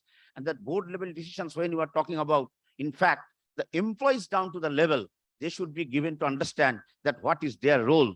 Clarity, it is that deliberations process. It is complexity when it's concerned, then the clarity should be there. It is the deliberative process to make sense of the chaos. Chaos often arrives swift and hard. Leaders who can quickly and clearly tune into all the minutes associated with that chaos can make better and more informed decisions. So ultimately, at the end of the leadership counts for, and agility and adaptability also, to communicate across the organizations and to move quickly to apply solutions. So here we want to emphasize upon that the leaders has got a huge role to manage these strategies. Now, when we talk about the volatility vision, I will be quickly going to that. The strategic management tools are there. SWOT analysis is a strategic planning and strategic management technique used to help organizations identify strengths, weakness, opportunities, threats. It's there. Balance scorecard is also there. As you know, all these tools help the management to take proper decisions. And here, the balance scorecard augments the process of redesigning the vision and translation of a business vision, mission, and strategy into tangible objectives and measures. The balance scorecard and strategic cost management, if it is not there in the board level, it would be very difficult to sustain and in this VUCA world. When you are talking about the uncertainty, we have to understand that not only finance, the non-financial factors are very important. Recently, SEBI has come out with the key performance index of the new age technology companies. When the issue will be bid will be there, from there that time they are coming out some of the KPI which will be ultimately will be covering many aspects about the companies, which will be ultimately in covering your prospectus. So these non-financial factors is going to be very important for the organizations. And uncertain with understanding. This understanding process, we must say, scenario analysis is a strategic management tool to help to anticipate multiple defined features and uncertain outcomes. This allows to construct strategy around the premises that business can't be sure which, if indeed any of them will come to pass. I would rather tell you that this Porter's 5 forces model, already various models have been discussed in this particular session, in this session. Now see, 5 forces model: competitive rivalry, suppliers power, buyers power, threat of substitution, threat of new entity. These are going to be these 5 forces model, and along with that pastel. What is that? Political, economical, social, technological, environmental, and legal. These are going to be a very, very important framework, analysis framework for this particular strategy to survive in the VUCA world. And SWOT analysis already we have discussed and we are already doing. But only SWOT analysis will not help us. We have to go by this. Already these are all proven that many of the corporates, they are already adapting to this framework and they are getting success. And another I must say that complexity with clarity when we're talking about the strategic management tool is long pastel analysis and desktop analysis for strategic management tools that would help to assess and bring clarity on the impact of change in demographic, socio-cultural, locational, economic, technological, political, and legal factors of affecting business. So long pastel issue, I must emphasize upon that when the pastel, it is ultimately when the pastel has not been effective, the long pastel solution has also been adopted by the various corporates. And this long pastel, this LONG, before that, this long pastel is local, national, and global. So now, because the various areas companies are facing with, after having these pastel formulations, the company that has impact on a global level and local, that has not been started in pastel. So the long pastel formulations, this framework has been already in order, and it is being adopted by the various companies. And this ambiguity to agility, he has sample testing through market research, hypothesis testing to understand and quantify the newer opportunity, and SWOT analysis are effective strategic tools to analyze a factor in VUCA, this ambiguity. Gentlemen, actually this in presentation, this is a very technical presentation we have made. Why? Because now the corporates, they are looking for, as discussed here, Mr. Partner Ravi has mentioned about that, what be the board compositions. I also believe that board composition should be there where the various, professionals, various from the state of the society, those who have got the skill, those who have got the knowledge, they should be included in the independent directors. But one thing I'll be just telling here, we have found that many companies, now this volatility in this VUCA world, the merger acquisitions and amalgamation is going on in a rampant way. As you know, in the public sector banks also, it has been done. The cost optimization has become one of the very important area. The stakeholders like us, those who are actually the main source of the resource of the bank, here the stakeholder is definitely, they'll be asking that what sort of cost optimizations process you have adopted. So here I think in this VUCA world, when we are talking about, here also we have to mention that the strategic cost optimization program, how it is being launched, that should be taken care. And there are many opportunities. Sorry for my this one. In hurry, the spelling mistake is there. VUCA brings not only challenges but also opportunities for companies to grow. Some companies take advantage of technical disruptions and changes to consumers' behavior to create new business opportunities. The rise of Uber, AIBNB serves as example how new business ideas can be nurtured from VUCA environment. These disruptive innovations compete directly with the traditional hotels and taxi business, creating a new technological disruption, changing the landscape and using a business model with facilitation of instead of ownership. It is now AIRBNB is going to be a very, very game changer in this VUCA world. And adequate governance for an organization operating volatile, uncertain. This governance is very important. Already has been discussed. Board and individual directors have all been discussed, and the role extends to boards that we have discussed. So surviving in the VUCA world, the new norm, without focusing on continually improving governance, is high risk. The environment for business and leaders is fast-paced and dynamic. Boards must be able to navigate the disruptions, regulatory change, challenges, and opportunities to ensure sustainable growth and meet the needs of the multiple stakeholders. Ladies and gentlemen, I just want to mention before you, in this particular India, when they are facing this COVID, India has fought with challenge. India has done very well, but in the grassroots level, especially, we understand that we are responsible to the, for the, this local content. As you know, the local content is now most important. You have to report any any industry, they would have to take a local, how much local content they're using. And also the productivity linked incentive plan is there. All are to just to rejig the MSME units.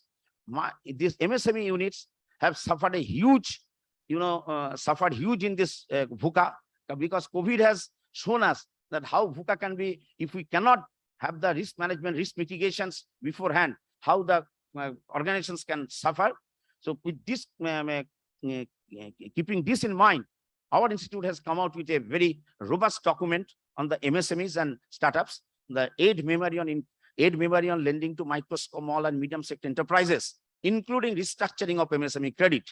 This is a very, very, for any professionals, any corporates, any MSME units, this book is like, I can say that it has been applauded by many of the chambers of commerce. And in this recent time, as you know, the infrastructure is going to be a very, very important issue. Bharatmala project. We have come out with a robust handbook on aid memory on infrastructure financing. So I think this is a great day for me, and I think we have learned many things, but ultimately the human will definitely conquer, and ultimately let us think that how quickly we can go back at least to the silver age, not even the golden age. Thank you.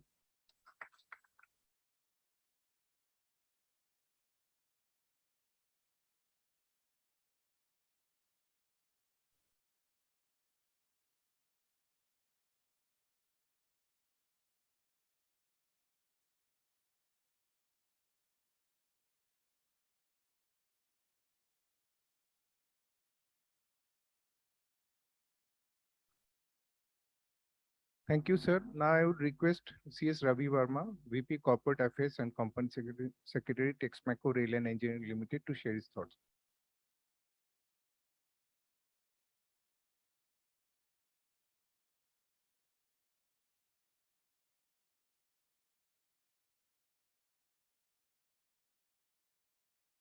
You have, yeah.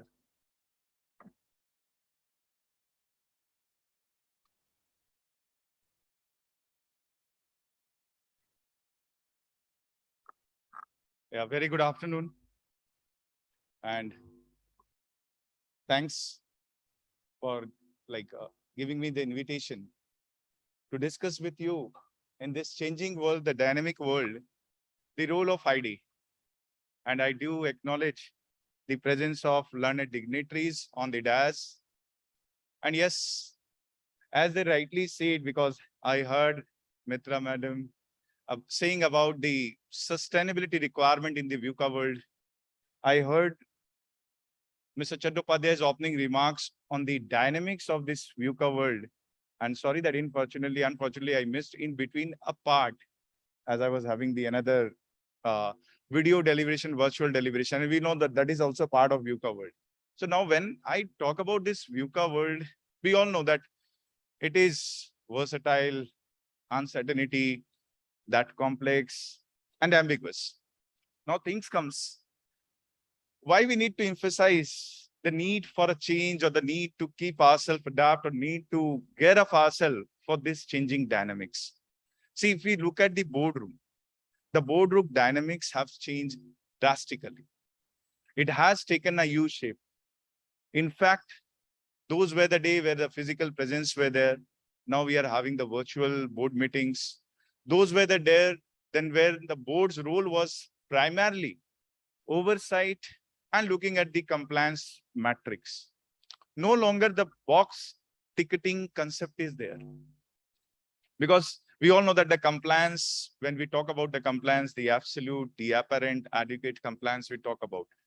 But then how many of you really believe, or how many of us really believe in having the spirit of governance when we talk about the changing environment?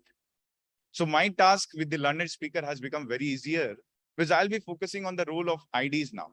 Instead of talking about those dynamic changes, like we see the climate changes are there. We heard about Mr. Mehra's environmental changes are there, geopolitics changes, which we need to address well within the time. So role of the directors, if I look at the definition of independent directors, I generally per se say that independent director means impartial. That means unable to perceive any promise of personal advantage from espousing either side of a controversy. That's not what I'm saying, that I've taken experts from the Ambrose Bierce. Now, question comes, does that mean that independent directors have to remain impartial for everything? Certainly, in the growing changes, what we have witnessed, the Indian global economy, which has seen the changes in the last 5 years, the answer will be no.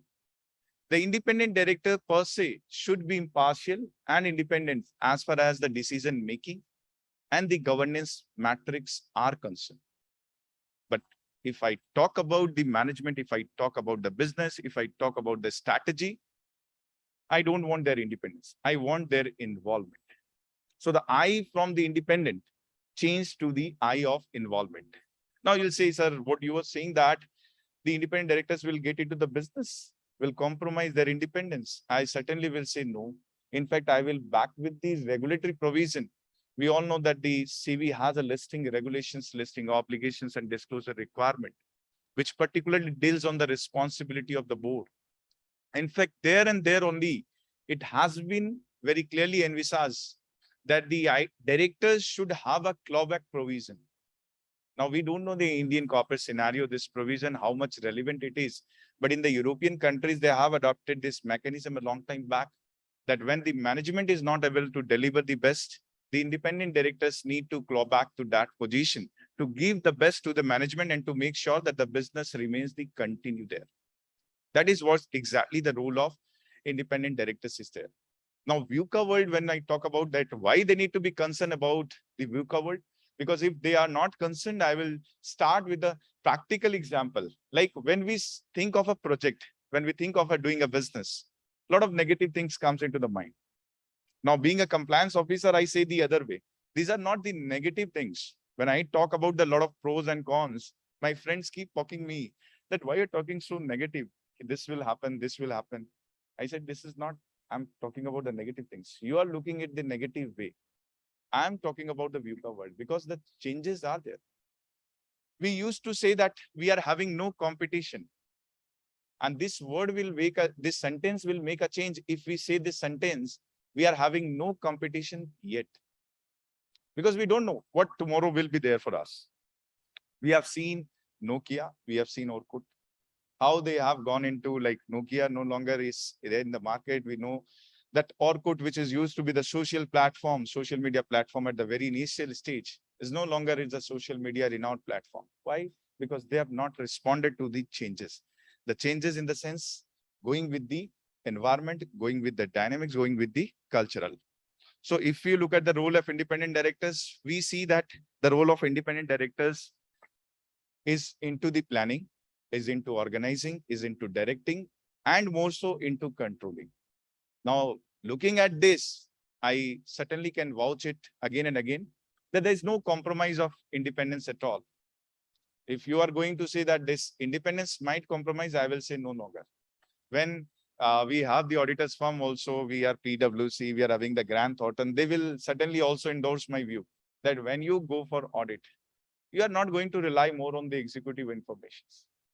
Because we say what the outsider says are more reliable. So when my independent directors are there and then they are taking the control of the business, that leads the company to the another strategic way. And this is called the need of the hour, that the independent directors have to make their role out of the boardroom. They have to get themselves involved into the business. And in fact, there are 2-3 corporates are there, which I will not quote here because we all know all the corporates are going with the dynamic changes. All the corporates are responding to the global trends. In fact, in this year, you know that I was quite surprised. The last 2 years, the corporate reports have also addressed the concern of VUCA. See, that's the importance of the VUCA world. And in fact, I'm backing you with the numbers, like quite surprising. When we talk about the VUCA also, we are having some concerns. And that is why the role of independent directors is required to be emphasized more. Why? Because if I look at the number, last 3 numbers here, the percentage, I'm giving you the stats also, not the words, but leaving you with the stats, that there are non-executive directors in the company who are having domain knowledge of that field. And that amounts to 96%. That's a steady growth for the last 2 years, but a decline from the first year when it was the 97. Means the third year it was 97, second year it shows 96, and it remains steady. That doesn't make me happy because the concern is that when I go to the other states, that says that the board is required to have a diverse skills. And you look at this data, you will be surprised. The third year it was 41%, second year it is reduced to 37. And finally, this year the data we have is the 33% diverse skills. That's a concern for the governance. Why? Because the reason being, we are having on the board, we are having on the, like, we all know that out of the listed company, out of the companies which are having the top market caps, if you go by these data, the most of the companies are promoter controlled or promoter driven. And there is no doubt that promoter driven companies are required to be because it is their involvement. But then there should be some layer of differences. Keep your independence director at least independent for the sake of board, not for the business. But unfortunately, what is happening that we are compromising with that situation. Rather, for the business, we want them to be the independent. And when they are sitting on the board, it's the reverse way. We don't want their independence there. And that is what has led to this reduced percentage. And that's a concern that the independent directors need to focus more. Now you'll say that why the director's role gets varied.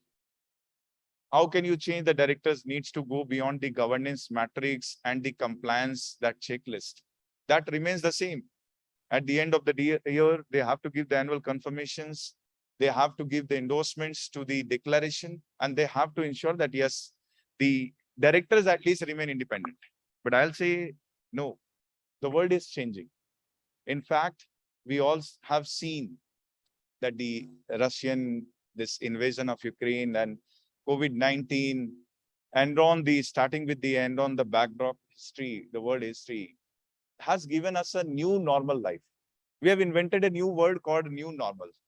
And a remarkable change we have seen, at least from the Indian economic perspective, that we have quite shown our adaptability to that, the new normal life. But the directors also need to adopt the same fact, not for the COVID-19 only, but for the other regulatory changes. For them, see, there is a regulatory changes in regular changes in terms of the environment.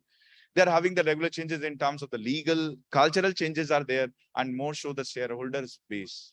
Shareholder base, we have heard in the just last one, and also will be hearing after me, that what can be the conflict of the stakeholders. But then these top 3, the environmental, legal, culture, ELC, they need to be addressed properly. Why? Because if you look at the economic environment, the role of government is changing. The policies which are being framed where policy advocacy is playing a role, the directors also need to accustom them to those changes. There are sources of capital market which is getting varied. Like if you look at the post-COVID scenario, the out of 100 companies, if you look at the data of those coming new, the 80% has gone to the market with the PE investors. Because they have realized that no longer the control is required to be within yourself. Rather, there is a requirement to have the involvement of the professional people as well. Then their role in the economic environment. So these are the economic environment to which they need to respond to. And in fact, if you look at this, I will give you the perfect example that what Unilever has done. See, if you heard their CEO saying 10 years back that we are changing our strategy, he was asked impromptu that why you are looking at the changing policy as of now when the world is so stagnant, so are the economies and so are the policies. He said, yes, I realize that stagnancy is there, but then we have to make ourselves adapt to the changes which we have forecasted. The world is going to change, and he forecasted at that point of time only, and he mentioned that we also need to respond timely before much rather proactive step. And that is why they have come out with the retail store concept, and that they are working aggressively on it. That is what I say, a change in the business model. And that would also not have been possible without a board strategy where the independent directors are there, because they need to get into the business more rather than getting into the compliance, because it is compliance, oversight and monitoring is okay, but they have to make a beyond that, from boardroom to business room, B2B. They also need to adopt that concept. Then legal environment, I know legal environment, I'll not say anything. Legal environment are so changing that the government is focusing on the amendments, the regulations. There are so many judgments. By that time, we will have the conclusion of this session. Might be there will be another judgment for us to proceed with. So the legal world is so dynamic. And in fact, with those changes, I always say that the directors have to look into very seriously, because at times what happened is, that the companies are confirming that yes, we do have the policies, we do have the mechanism. But how many times the role of independent directors, they have given that the familiarization program, which is under the statute, which required to familiarize the independent directors as well as your NEDs who are not having an idea about the operations. How much of them have taken a quick grasp of those familiarization program? How many of them have gone through those documents? Because merely having a kit with you doesn't make you familiarize. So what happens is that, I will be very blunt enough to say, at the time of those familiarizations, the appointment later, we feel that we are independent of the board, we are the independent. But when it comes to some nuisance or when it comes to certain conflict situation, the independent directors make exit. This was seen in many of the cases in the last 2 years, except for 1 or 2, where the independent directors has plays a role of whistleblower. Like in fact, in their resignation, they have quietly mentioned that there are certain irregularity because of which they have desired to step down from the board. So that shows that how the independent directors are changing their view also. But then, yes, obviously 1 or 2 will not be the cases for us if we really look forward to have the growing economy. Rather, it has to be changed. From 1 or 2, we have to make a move towards at least having the 90% of so directors on the board. So the legal changes I was talking about, cultural changes. The cultural changes, we all know that as and when there is a certain requirement, we know that we are having here the population's issue, the media involvement. So all needs to be addressed properly. The brand building is also another new concept in the hands of role independent directors. The independent directors quietly say that, okay, this is the quite business operation matter. Our role is subject to the guidance only. So we will just act as a guide, and we will take a review of the board decision. We'll take a review of those board papers, agenda papers, etc. No, you have to play a role of a brand building for a company. Because when you are on the board, if we all know in reality, if you have to look at the company, the first thing will look at the board of directors, and more than the promoters, you go by the profiles of the IDs, that who all are there on the board, whether the stalwarts are there, whether those who are having the prominent personality, what is their background. And in fact, for those people only, the SEBI has also come out with a lot of regulations. If you're not aware that there are certain changes, like in terms of their appointment also nowadays, you have to disclose about the companies from where they have resigned in the last 3 years. Why? Because the reason, just to give a more or better clarity that what exactly the background of independent director is. Now, when I discuss about all these shareholder base, I will not be touching upon a great, because this will be deliberated in the next after me. The shareholder also you need to identify, because I always say, unless or until you don't know the test of customer, you can't give your best. So in order to address their queries, you first need to understand whether they are the institutional, whether they are the private, whether they are the having the domestic institutional or the foreign institutional. Because in the foreign, we all know that the matrix which we have also adopted, the ESG, which is the demand. And we have already started answering or responding to this ESG matrix from this year, it has become a mandate also for the top 1,000 companies. And in the upcoming years, it will be going for the other companies. So that we are already addressing to. But the thing is that we also need to, as an independent director, realizing the stakeholders' interest. And that will make you the perfect in the so-called VUCA world. Now, VUCA world, when I talk about the VUCA world, the next question comes, is there anything that what we can adopt? I certainly say, yes, there are certain principles which we need to adopt. The another principle is that this is not me, this is the VUCA prime-based theory says only that if there is a volatility, then directors has to come out with a vision. Means future forward, that what exactly the company can envisage for, what is the business strategy for the company in the next 5 years, what the company can do in the next 6-7 years, the upcoming business plan on the business strategy of the company, that they needs to prepare for. If uncertainty is there, then the directors need to develop a better understanding.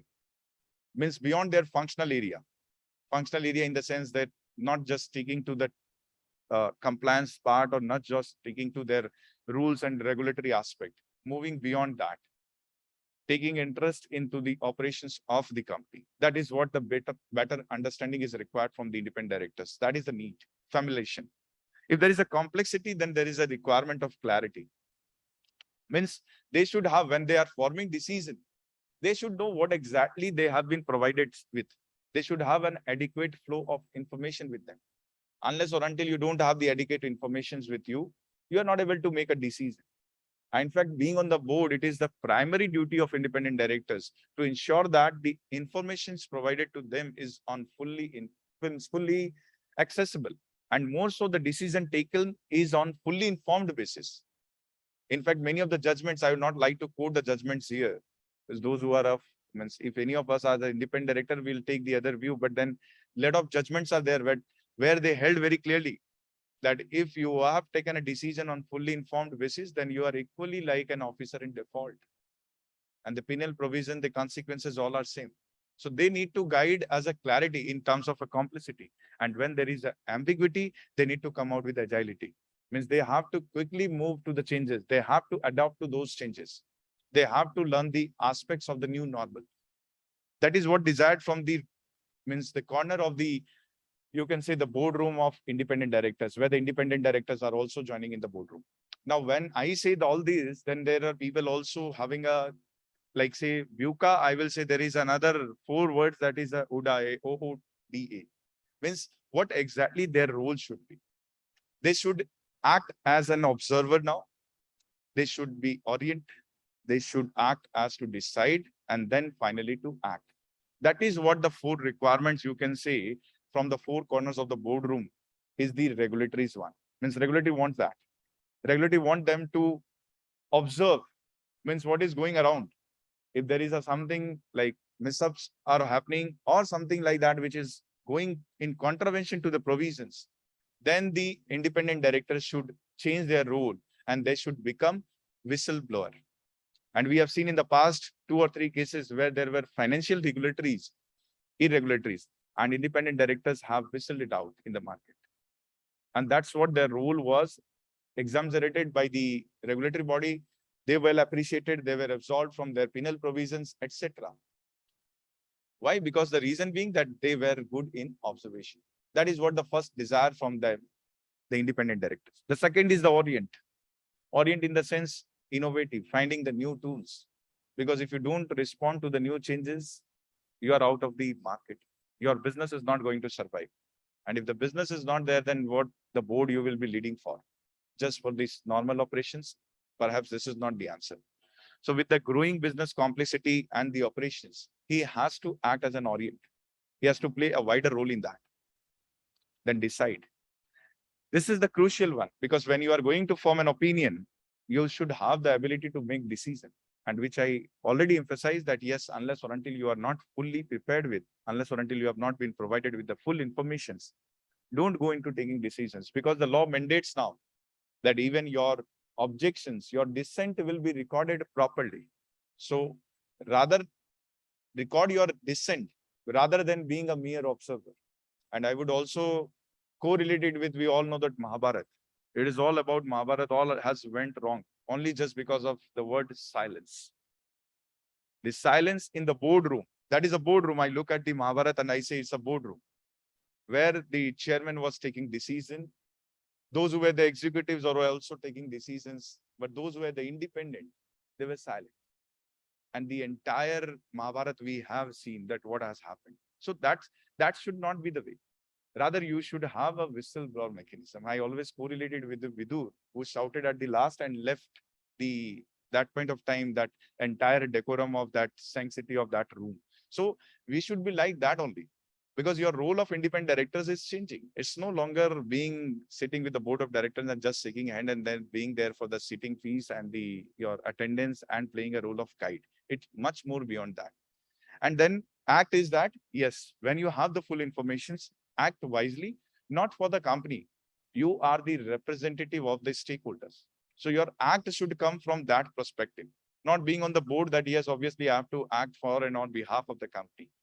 You have to act for and behalf of the stakeholders at large, those who are associated with you.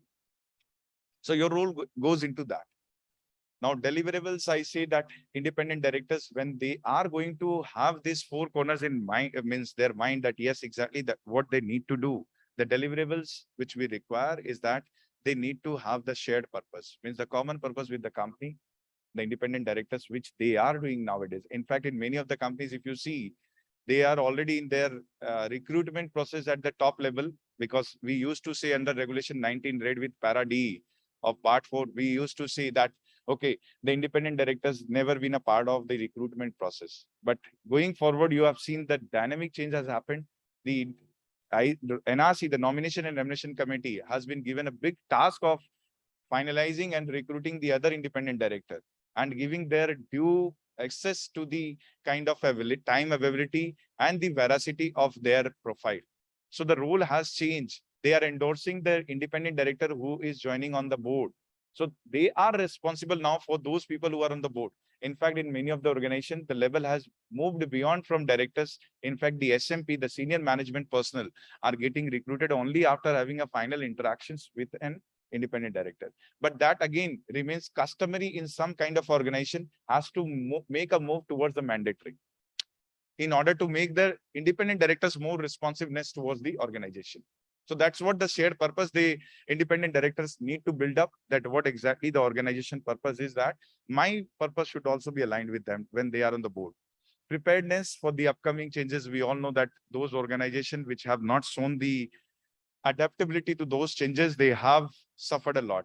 And mixed with that point is adaptability, because we all know adaptability. I would like to give a particular common example here, that we all use the smartphones. So if you do not upgrade your software, your mobile is out of date. So that's what adaptability we need to have. If you don't respond to it, you are out of the market, you are redundant, you are as good as not available in the market. And bias for action, yes, obviously they need to be very clear that whatever the actions, whatever the decisions are there, is completely free from the influence of the board, free from the influence of the other directors. It's not only the executive, rather the independent directors themselves need to create a boundary between them. They have to look, we all say that is not longer a 2-eye concept. They have to look at every transaction, every interconnected business of the company with the 4 eyes, 2 of theirs and 2 from the independent. So making mix of 4 eyes together concept, they need to form a decision. And then diversity, yes, obviously, that every board nowadays going forward, the culture has arisen that we all are into having the Indian economy has seen a rapid change in terms of your business. Most of the companies you will say are the conglomerate nowadays. No longer the companies are focused on one business. So with the growing complexity, especially when their business are too diverse, they need to have a diverse presence of directors on the board.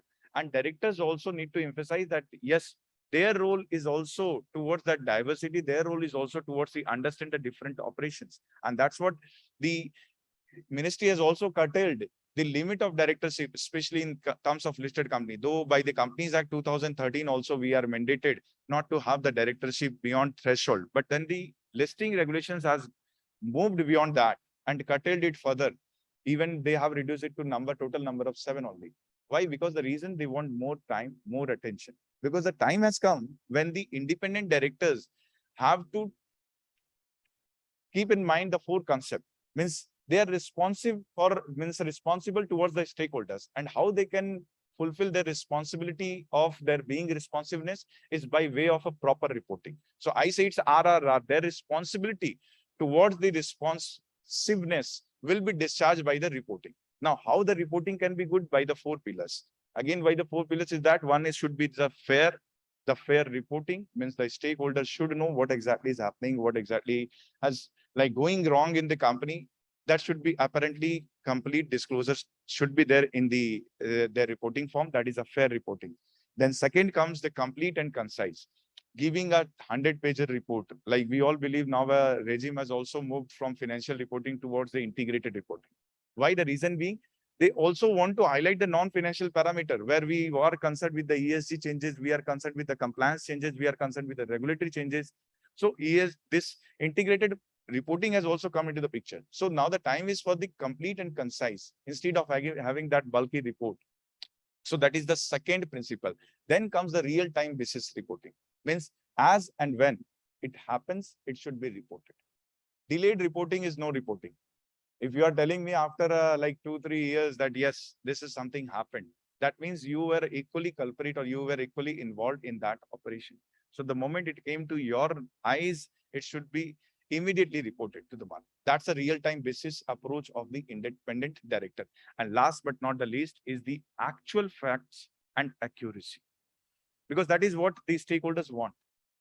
Be it like even if it is a 10, they will be happy to hear out 10 instead of hearing it out 100 for the sake of their smile. That doesn't matter. So they believe in those concepts. These are the 4 things that we basically the stakeholders require from the independent directors. And if I look at the other way, I would like to summarize my this deliberation on the role of IDs in the VUCA world.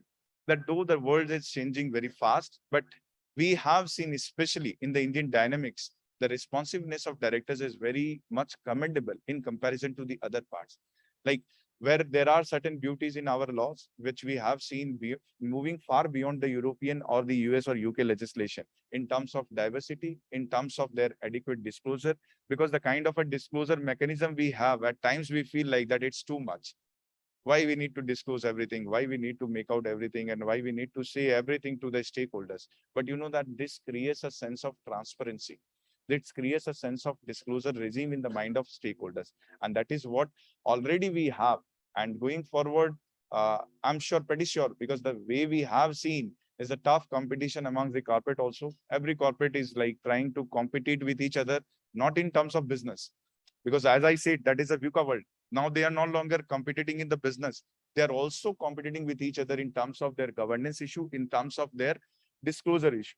So that is giving more transparency to the stakeholders. Now that fair enough disclosures are coming to the market. And we do hope that the independent directors will continue or will discharge the responsibility, what is required by the law, not just being stick to the regulations, but yes, more than the regulations. So with these words, once again, I thanks Indian Chamber of Commerce for giving me this pleasant invitation, and thanks to my dignitaries for hearing me out patiently, and thanks to all of you. Thank you so much. Thank you.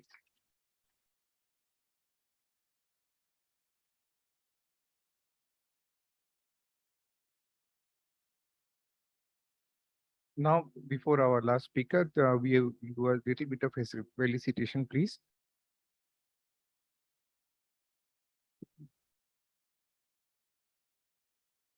I request Mr. Alok Chattopadhyay, Deputy Director and Advisor FNA, Indian Chamber of Commerce, to felicitate Sri Ravi Kumar Patwa, Chairman ICI Eastern Region.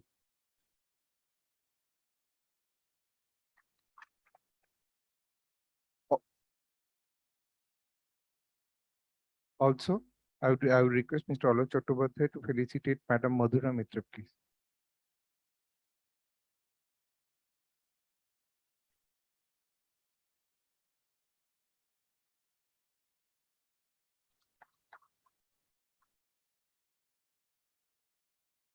Now I would request Sri Ashok Purohit, Deputy Company Secretary, Imami Limited, to share his thoughts. Please.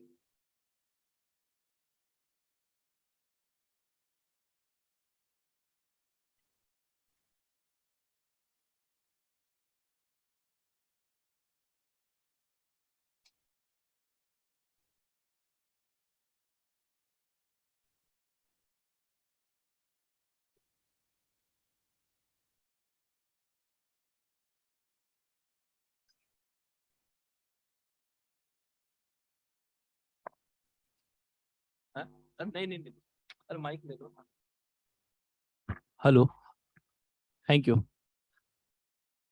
very good afternoon Sanskriti please start the PPT at the outset thanks to Indian Chamber of Commerce especially to Rajasri ji and Mr.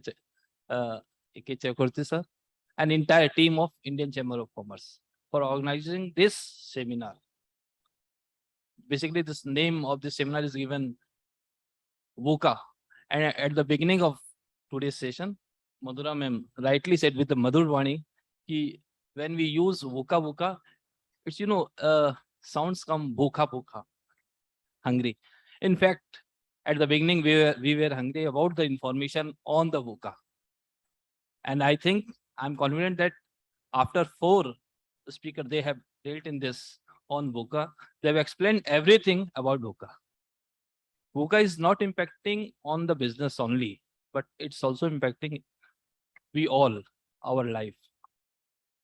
I request Sanskriti, please explain how it is impacting, how it has started, how VUCA started, and how it is impacting to we all individual, and how we can overcome through this challenging time. Thereafter, I will explain how the conflict of the shareholders, we can manage the confliction. In fact, my presentation on the conflict of shareholders, that is very much explained by Mr. Patwa. But I will not discuss on those items. We will discuss something new. Ravi has rightly said, we professionals are vidur in the boardroom. I'm very happy to see that today's on the dais we have someone from CA Institute, someone from Costing Institute, and I and Ravi both from the CS Institute. In fact, professionals are vidur, but they have to discharge their duties accordingly. Yes, Sanskriti, you can start.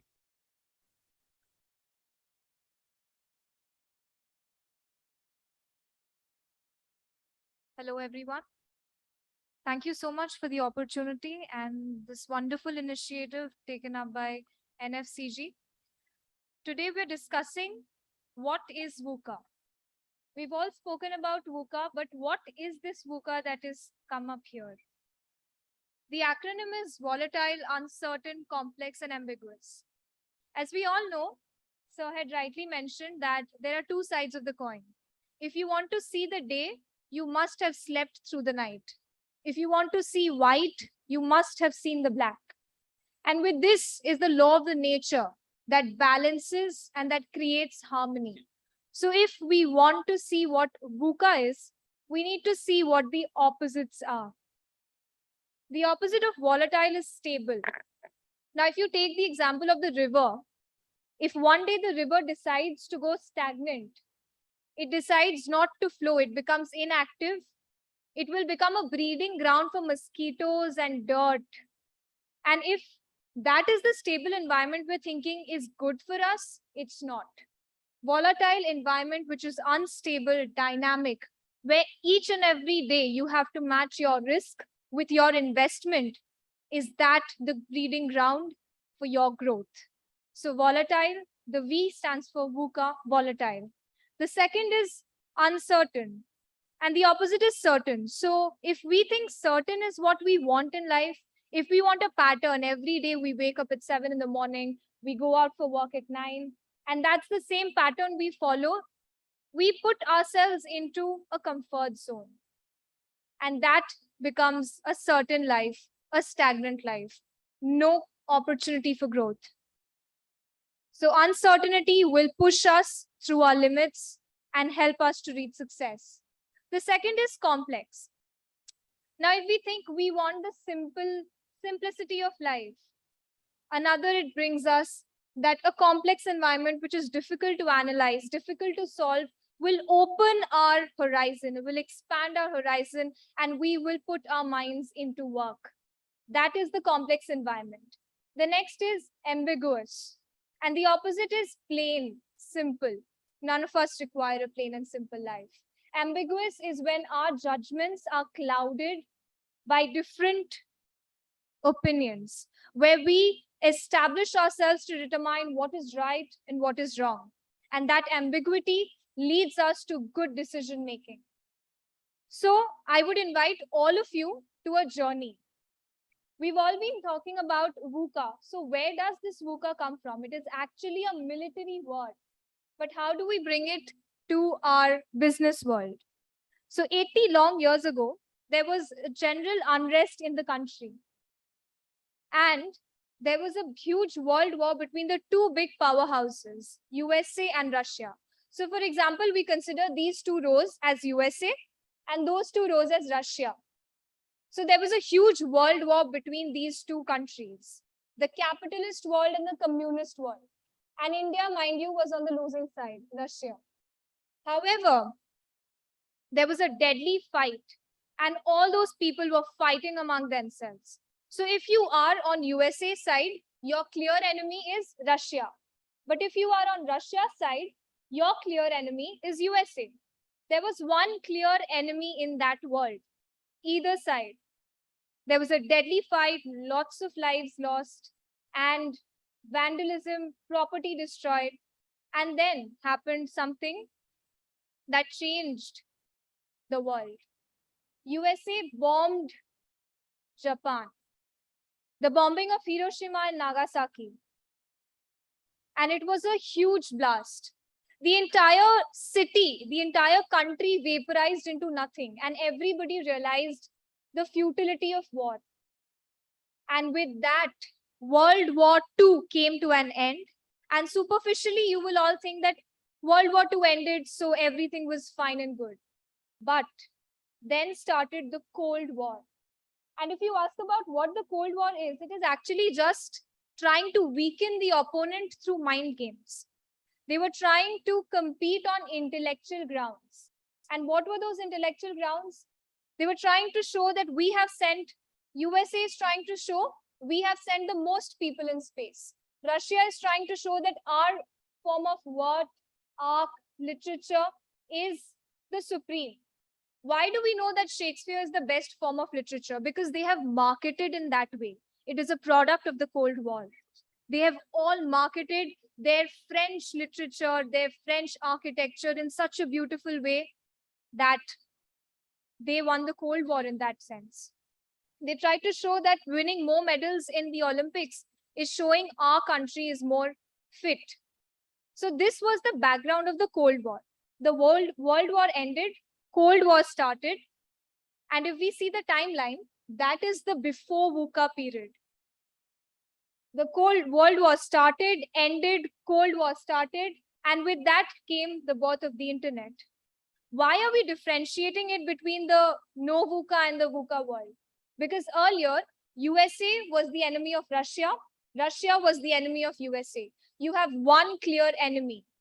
But in the VUCA period, there is no one clear enemy. Today, the internet, with the social media generation, the COVID outbreak, we all know that you don't know that who will attack you from where. They will successfully appear, attack, and disappear, and you will have no time to respond to that.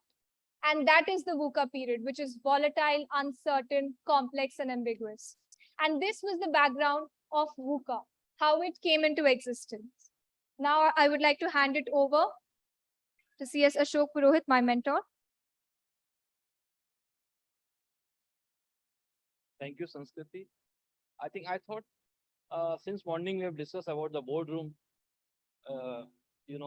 strategy board companies. I thought let's something new we should get. I thought let's discover what is academically, what is VUCA. Now again we come to yes. The subject given to me is shareholders conflict. Shareholders conflict is very obvious. Yesterday we had our AGM, so I just requested Rashtriji, please make me in the last, because on the 9th we have our AGM. September is AGM time. Ravi also know. Up to this September, there will be a number of AGMs, and every day something will happen something new will happen. What's new? In the AGM, we will find shareholders are opposing the resolution.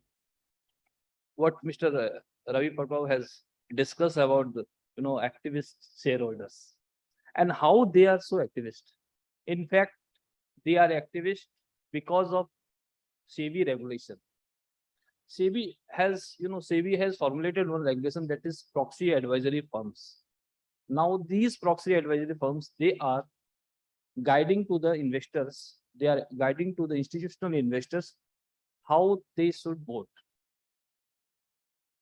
Mr. Patwa was rightly saying कि earlier we used to say जो बिरला जी ने कर दिया वो ठीक होगा, जो some big businessmen, if they have made, then we all used to accept it, but it's not so. There are a number of resolutions wherein shareholders are opposing. Ravi has rightly explained the category of investors: PE, angel investor, institutional mutual funds, insurance.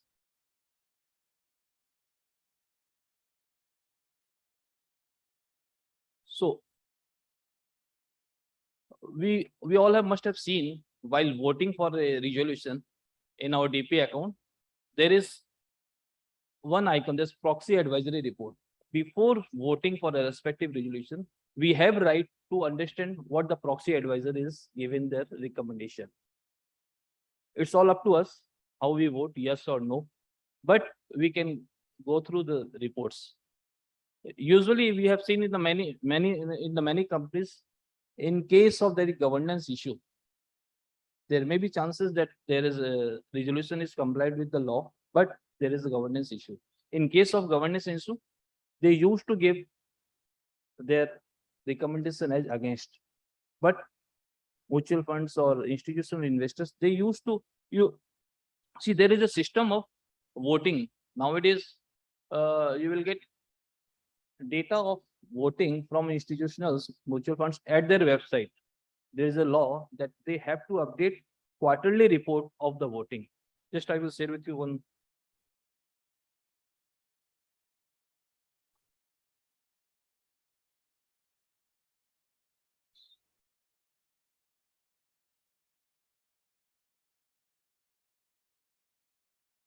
See, I have downloaded voting pattern of one of the investors. Yes, yes.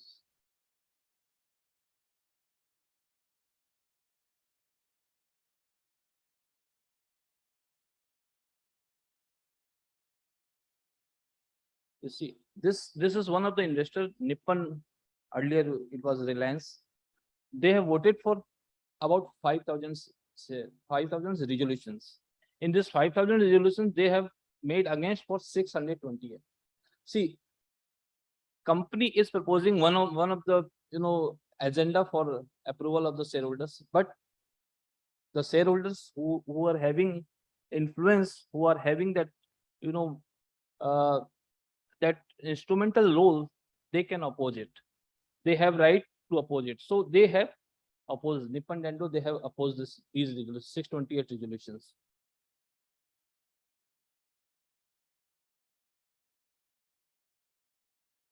Mr. Patwa was also referred Eicher Motors. These are the two resolutions.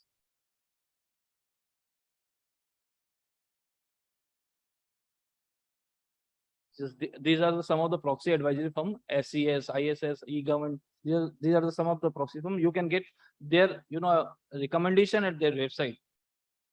Yes, these are the two important resolutions. Eicher Motor. Revision of the remuneration of the managing director was opposed. They have made something different on the same day. And another resolution that was for Balaji Telefilms. Remuneration of both Shobha Kapoor and Jitendra, both are the celebrity. We all know this company belongs to them, but shareholders oppose those resolutions. These are some of the guidelines of the proxy advisory on the criteria of which they used to consider their recommendation. The very first resolution we must always have seen approval of the financial statement. it is very usual, very first resolution is to consider the accounts. And normally we used to say ki company, whatever the company has prepared, that we all believe that is right. But this proxy advisory, they used to give sometime negative recommendation just because of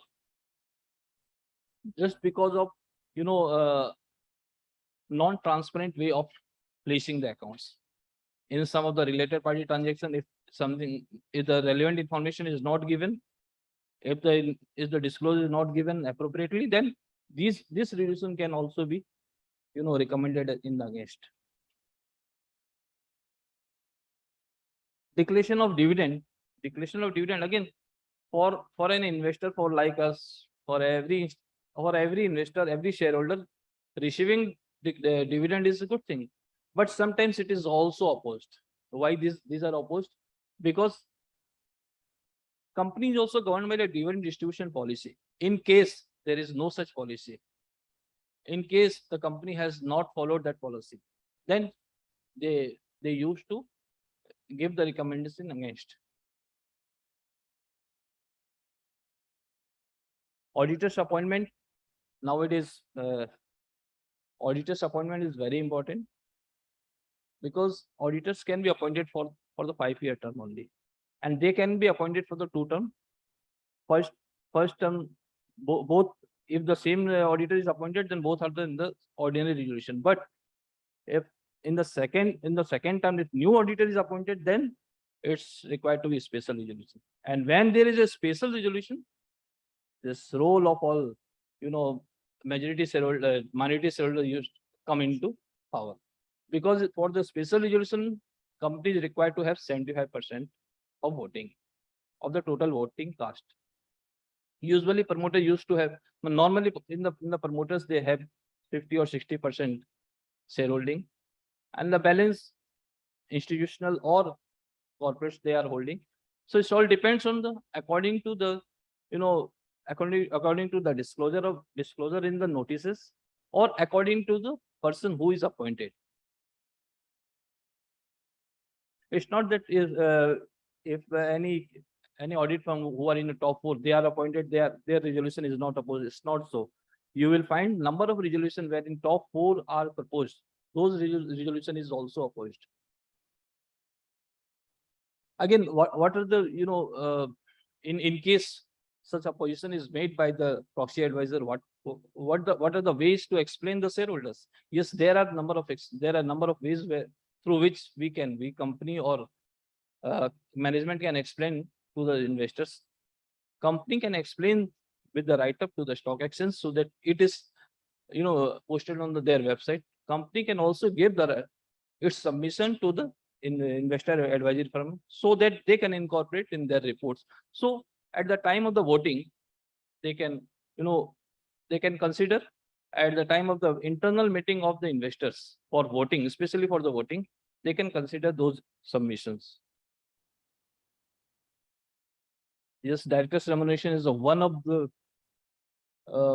area where number of resolution is opposed. Again, it depends on who is the person. If he is the promoter, is from the promoter side, or is from the professional side. If in case he is a professional side, then this proxy advisor firm used to have a different view. But this from the promoter side, their view of recommending is very different.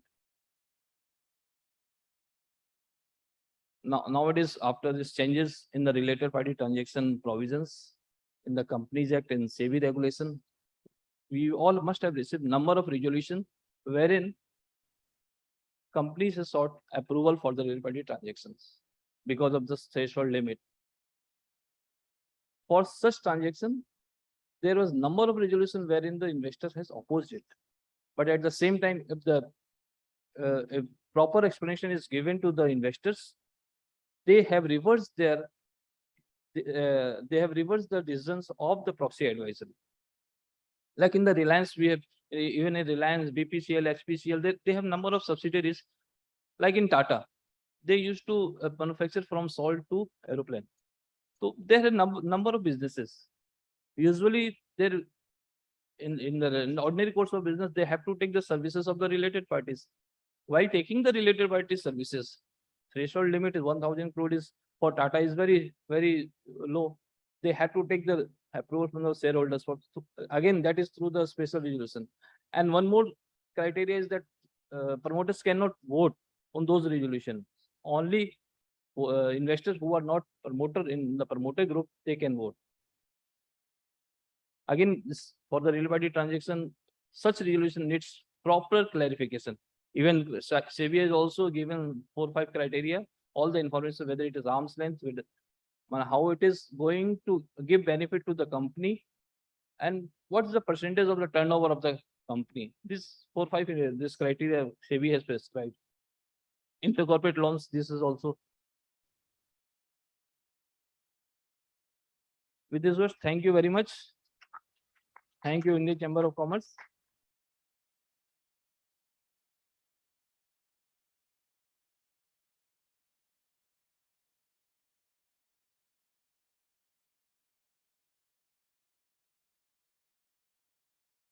Thank you, sir.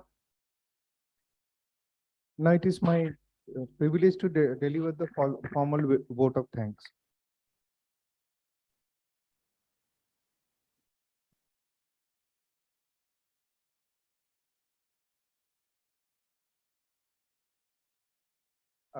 But before that, I would like to formally felicitate the other speakers on the dais, please.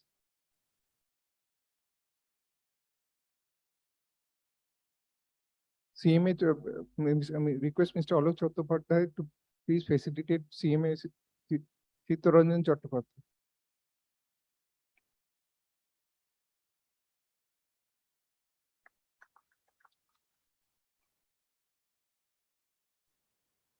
Shri Ravi Verma.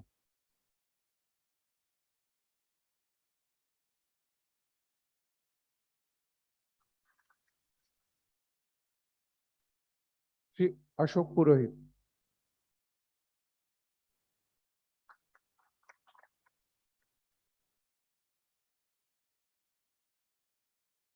Thank you, sir. Now I would deliver the formal vote of thanks. CA Ravi Kumar Patwa, Chairman ICA Eastern Region, Mr. Saket Mehra, Partner and National Leader, Automotive Grant Thornton, Madam Madhura Mitra, Director, Climate Change and Sustainability Advisory, PwC, CMA Chittaranjan Chattopadhyay, Council Member and Head of BFSI Indirect Taxation, Institute of Cost Accountants of India, CS Ravi Verma, VP Corporate Affairs and Company Secretary, Texmaco Rail and Engineering Limited, CS Ashok Purohit, Deputy Company Secretary, Imami Limited, Mr. Alok Kumar Chattopadhyay, Deputy Director and Advisor, FNA, Indian Chamber of Commerce. Distinguished guests, ladies and gentlemen, good afternoon. It is my privilege to deliver the closing remarks and vote of thanks at the end of this very engaging and enriching interaction. I extend my sincere thanks to our Chief Guest here, Ravi Kumar Patwa, Chairman ICA Eastern Region, for being present today to grace this occasion. Heartfelt thanks to our guest of honor, Saket Mehra, Partner and National Leader, Automotive Grant Thornton, for his gracious presence virtually and kind deliberations. Sincere thanks to Madam Madhura Mitra, Director, Climate Change and Sustainability Advisory, PwC, and CMA Chittaranjan Chattopadhyay, Council Member and Head of BFSI India Taxation, the Institute of Cost Accountants of India, for their presence and valuable insights. Sincere thanks to Ravi Verma, VP Corporate Affairs and Company Secretary, Texmaco Rail and Engineering Limited, and CS Ashok Purohit, Deputy Company Secretary, Imami Limited, for their presence. I also thank Mr. Alok Kumar Chattopadhyay, Deputy Director and Advisor, FNA Indian Chamber of Commerce, for joining today's session. Last but not the least, I would also like to thank our friends in the media for being present here and widely covering today's conference. On behalf of ICC, I would take this opportunity to acknowledge the support of all concerned present here for the support and cooperation and making this initiative a grand success. I think the session could successfully address the key issues and scope associated at present with regards to the role of corporate strategy in a VUCA world. Here, I would like to highlight a few salient points. The VUCA world is not going to disappear, and as technology develops rapidly and the world becomes more and more a global marketplace, change is relentless and the landscape in which we work is constantly shifting. Therefore, board's role becomes increasingly one of creating moments of clarity and focus, and at the same time, there's need to keep an eye on what is shifting and preparing to strategize accordingly. In times of rapid change, we need to be able to act fast. Agility is important to navigate in the VUCA world. Being agile means not only working collaboratively, but also means a preparedness to change, and that the action we take must allow certain flexibility for adjustments. Therefore, VUCA becomes an opportunity for strategic innovation and greater collaboration rather than a risk to be mitigated. Thank you. Now we'll break for formal lunch.